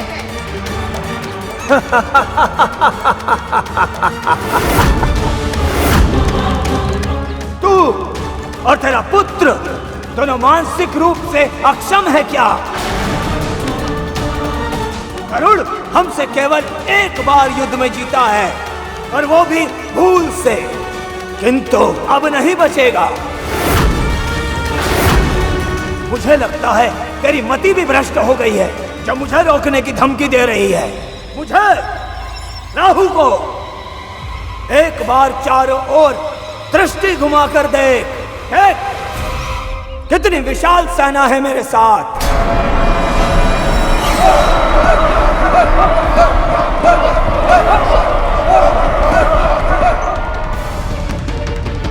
मैं तुम्हें अंतिम बार अवसर देता हूं, गरुड़ को मुझे सौंप दो और अपने प्राणों की रक्षा कर लो,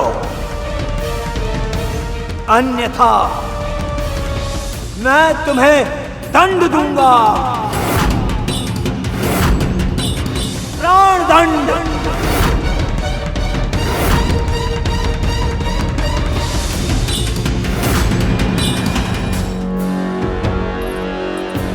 अब तो तू प्रसन्न है ना? अपने पुत्र को नियंत्रित नहीं कर पाई, इस कारण आज मैं विपत्ति में फंस गई। ये सारा तेरा दोष है विंता।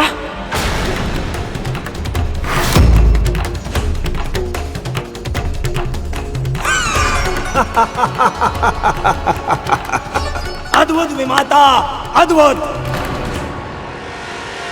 जिस स्त्री ने तेरे लिए अपने प्राण संकट में डाल दिए, तू उसे दोष दे रही है। अब भी रक्षा करना चाहती है तो अपनी स्वामिनी की, अर्थात अपनी बहन की। जैसा व्यवहार तूने अपनी बहन के साथ किया है, ऐसा व्यवहार तो हम असुर भी एक दूसरे के साथ नहीं करते। और फिर भी संसार हमें बुरा कहता है। दिति दीदी के पुत्र हो, इस नाते मेरे लिए भी मेरे पुत्र समान ही हो। इसी कारण अब तक तुम्हारी धृष्टता सहती रही, पर यदि तुमने आगे बढ़ने का प्रयास किया तो मैं वही करूंगी जो एक मां को करना चाहिए। मैं तुम्हें रोकूंगी किसी भी मूल्य पर। बस, बहुत बोल चुके तुम। अब मेरा कथन ध्यान से सुन। यदि तू चाहती है कि मैं तुझ पर और तेरी स्वामिनी पर दया करूं, तो चुपचाप बिना एक भी क्षण गवाए उस गरुड़ को महल से बाहर निकाल। वो यहाँ नहीं है, बाहर गया है किसी आवश्यक कार्य से।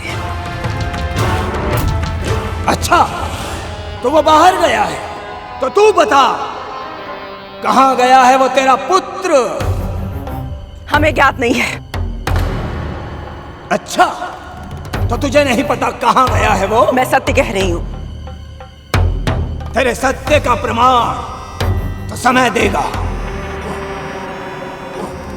और जब तक वो नहीं लौटता मैं उसकी यही प्रतीक्षा करूंगा।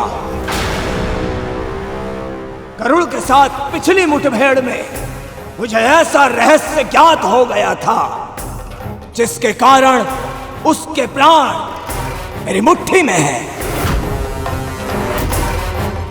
जानना नहीं चाहोगी वो रहस्य क्या है? वो कहीं भी जाए, कितनी भी दूर जाए, किंतु लौटकर अपनी माता के पास अवश्य आता है।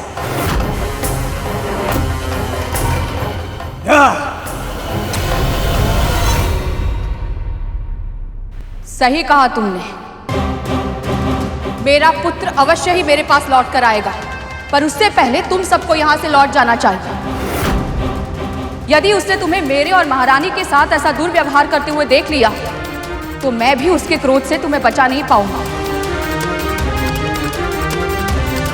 कल्पना करो पुत्र, अपनी विमाता अदिति की रक्षा के लिए यदि वो तुम सबसे अकेले युद्ध कर सकता है, तो अपनी मां की रक्षा के लिए वो क्या नहीं करेगा? उस रक्षा करने के लिए तो उसे यहां आना चाहिए ना, पर वो तो यहां पर है ही नहीं। जब तक वो लौट कर आएगा तब तक बहुत विलंब हो चुका होगा।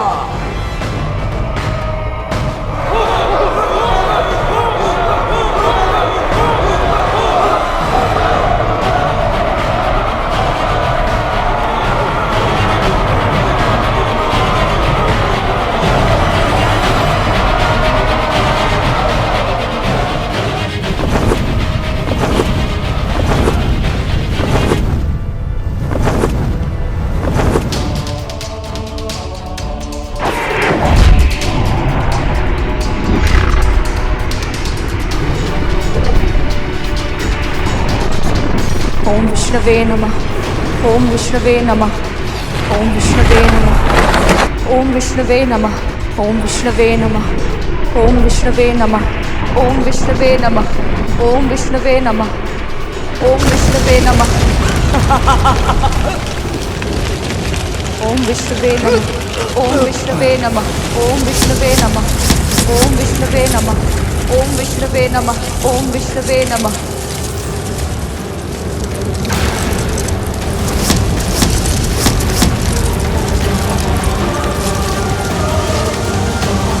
ओम विष्णवे नमः। ओम विष्णवे नमः।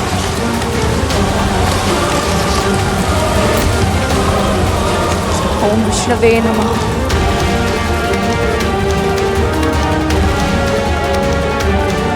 ये बच कैसी गई? ओम विष्णवे नमः।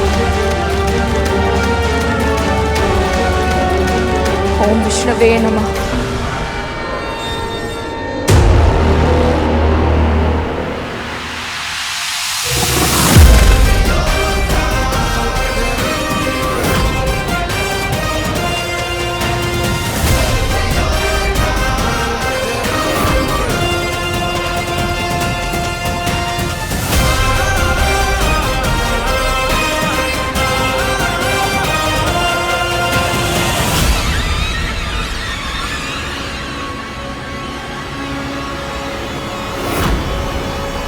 मेरे पुत्र,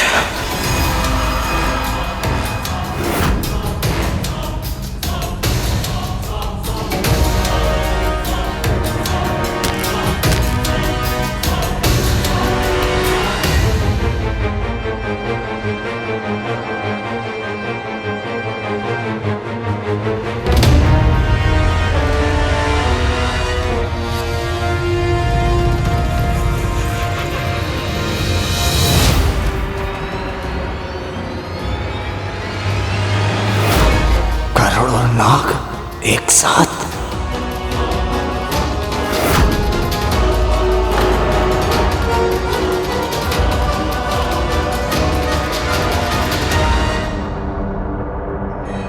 हमारी मां को भयभीत करने का दुस्साहस नहीं करना चाहिए था तुझे।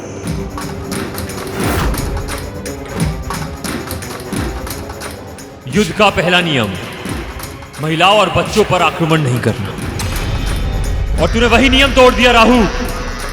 इसका दंड तुझे अवश्य मिलेगा।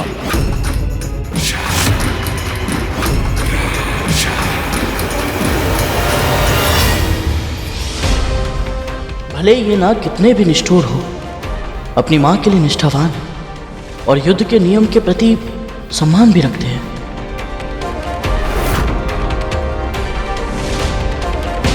तूने इस महल पर आक्रमण करके बहुत बड़ी भूल की है। वैसे तो तुम्हारी असुरी सेना को पराजित करने के लिए मैं अकेला ही पर्याप्त था, और आज मेरे नाग भाई भी मेरे साथ हैं।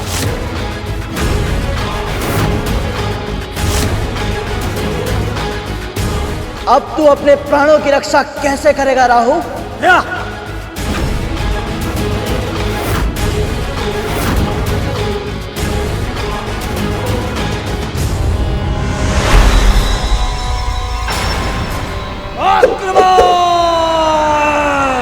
आक्रमण!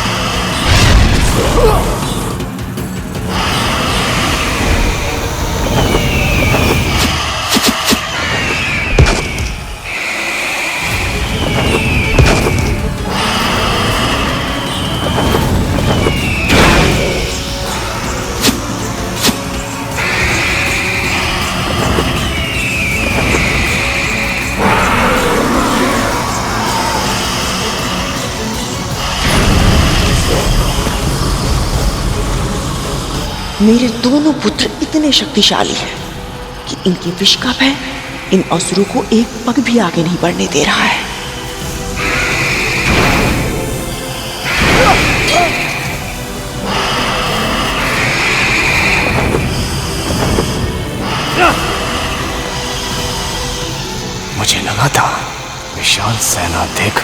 सब घबरा जाएंगे और गरुड़ को मुझे सौंप देंगे।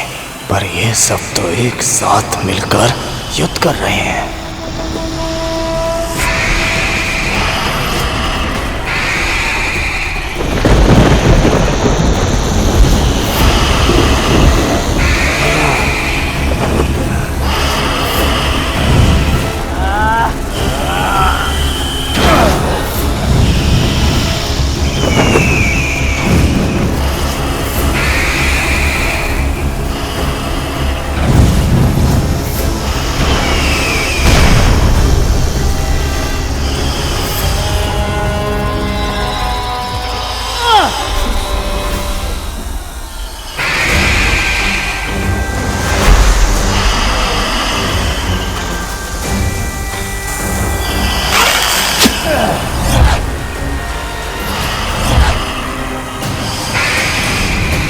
दीदी, किसी भी उपाय से हमें इन सबको रोकना होगा।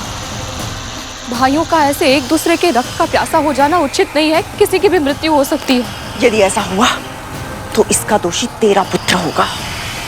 पर इस समय संकट केवल मेरे पुत्र पर नहीं है, आपके पुत्रों पर भी है और दीदी दीदी के पुत्रों पर भी। असुरों से शत्रुता करने में कोई समझदारी नहीं है दीदी। देवताओं और दानवों के मध्य युद्ध के कारण पहले ही भीषण विध्वंस हो चुका है। एक और युद्ध विनाशकारी सिद्ध होगा।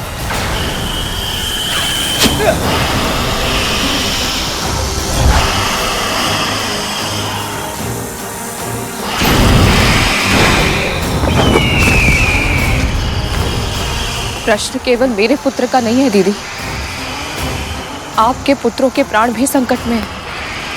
यदि उनमें से किसी को कुछ हो गया तो? ये समस्या तेरे पुत्र के कारण उत्पन्न हुई है, उसका समाधान भी वो ही करेगा।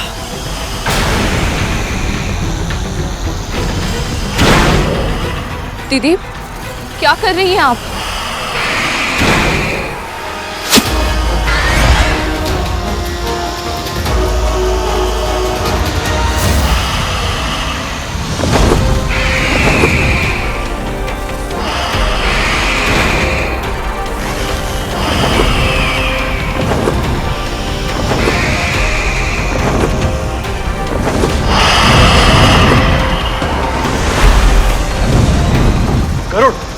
कालिया,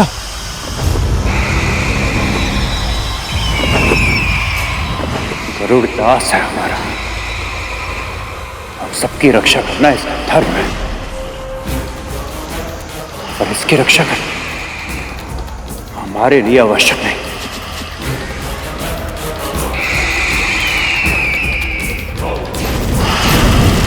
है तो ये हमारा शत्रु।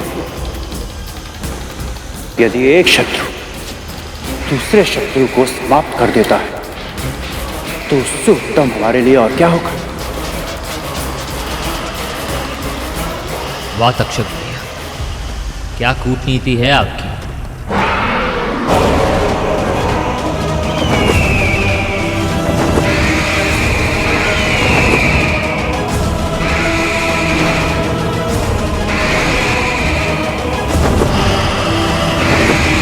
रुक जाओ।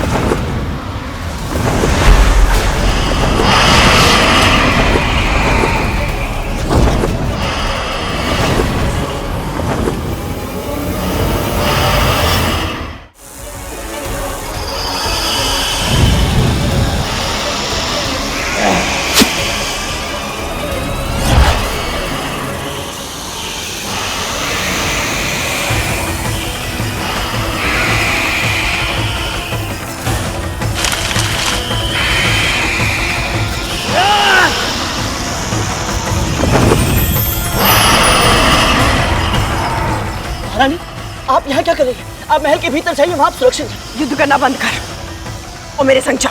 और कहाँ? प्रश्न पूछने का अधिकार तुझे नहीं है करूँ। मेरे साथ चल। ऐसे युद्ध के मध्य अपनी माँ को छोड़कर कैसे जा सकता हूँ मैं? तेरी माँ मेरी बहन भी है, उसे कुछ नहीं होगा। मेरी अनुपस्थिति में मेरे पुत्र उसकी रक्षा करेंगे। तक्षक, कालिया, शिशुनंदी, भूतनंदी, अपनी भी माता के पास जाओ। उनका ध्यान रखना, उनकी सुरक्षा करना तुम्हारा कर्तव्य है।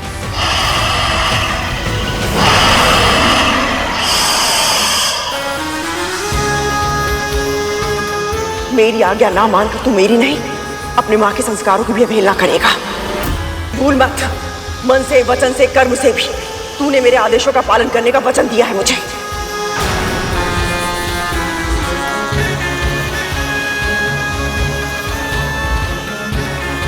जी महारानी।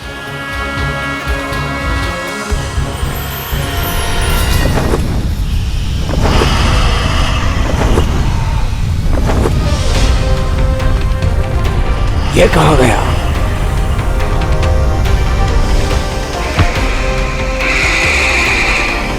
तुम्हारे महाराज बलि को मेरा पुत्र चाहिए था ना? महारानी कद्रू स्वयं उसे उनके पास लेकर जा रही है। अब तुम इन सर्पों को छोड़ दो पुत्र। कहीं इसमें भी इन सब की कोई चाल तो नहीं? पता करना होगा। इतनी आसानी से नहीं, कभी नहीं।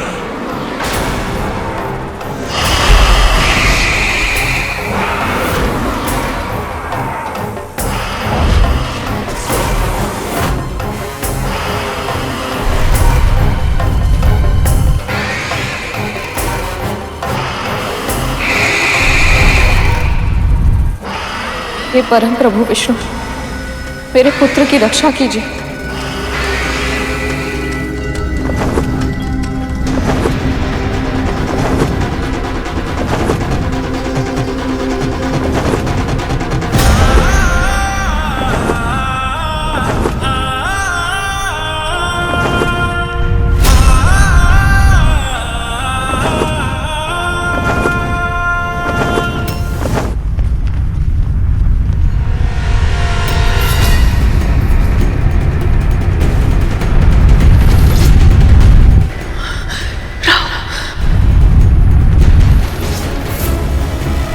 महारानी, आप मुझे कस के पकड़ लीजिए।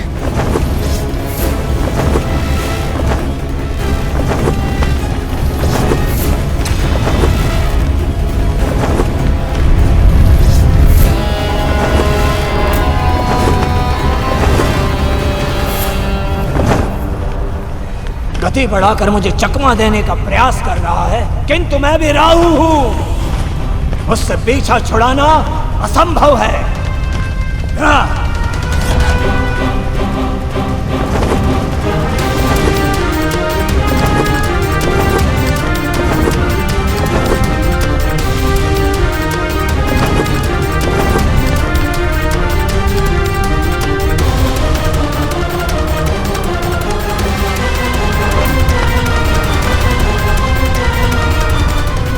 ये कहाँ गया?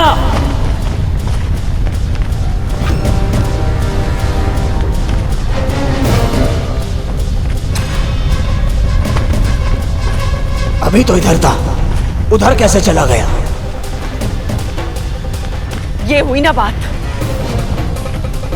यदि ये युद्ध हमें रुकवाना है तो हमें शीघ्र ही महाबलीपुरम पहुंचना होगा।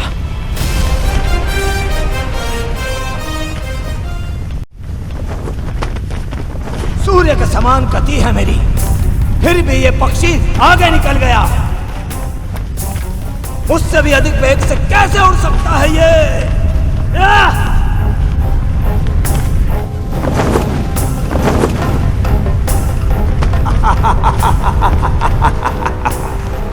लगता है इसे अपनी मृत्यु की कामना कुछ अधिक ही है, तभी तो स्वयं को मृत्यु के मुख में ले जा रहा है ये। क्योंकि द्वारपाल तारकाक्ष के होते हुए कोई भी बाहरी प्राणी महाबलीपुरम में प्रवेश नहीं कर सकता। और यदि कोई ऐसा करने का प्रयास करता है तो वो जीवित नहीं रह सकता।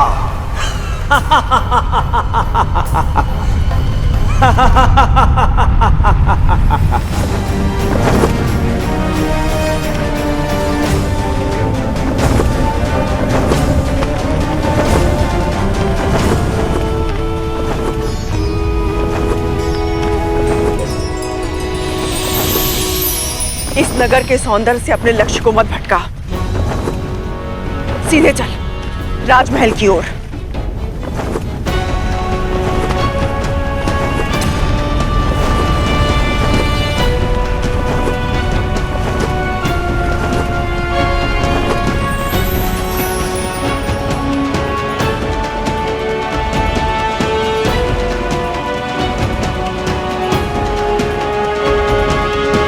उड़ान भी ऊंची बढ़ता है, गति पर भी नियंत्रण है और भूमि पर भी इतनी कुशलता से उतरता है।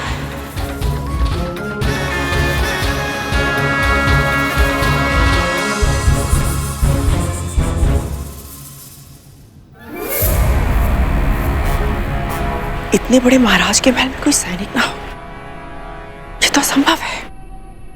आप चिंतित मत होइए महारानी, मेरे होते हुए आपको कोई हानि नहीं पहुंचा सकता। मेरे होते हुए आपको कोई हानि नहीं पहुंचा सकता। मेरे होते हुए आपको कोई हानि नहीं पहुंचा सकता।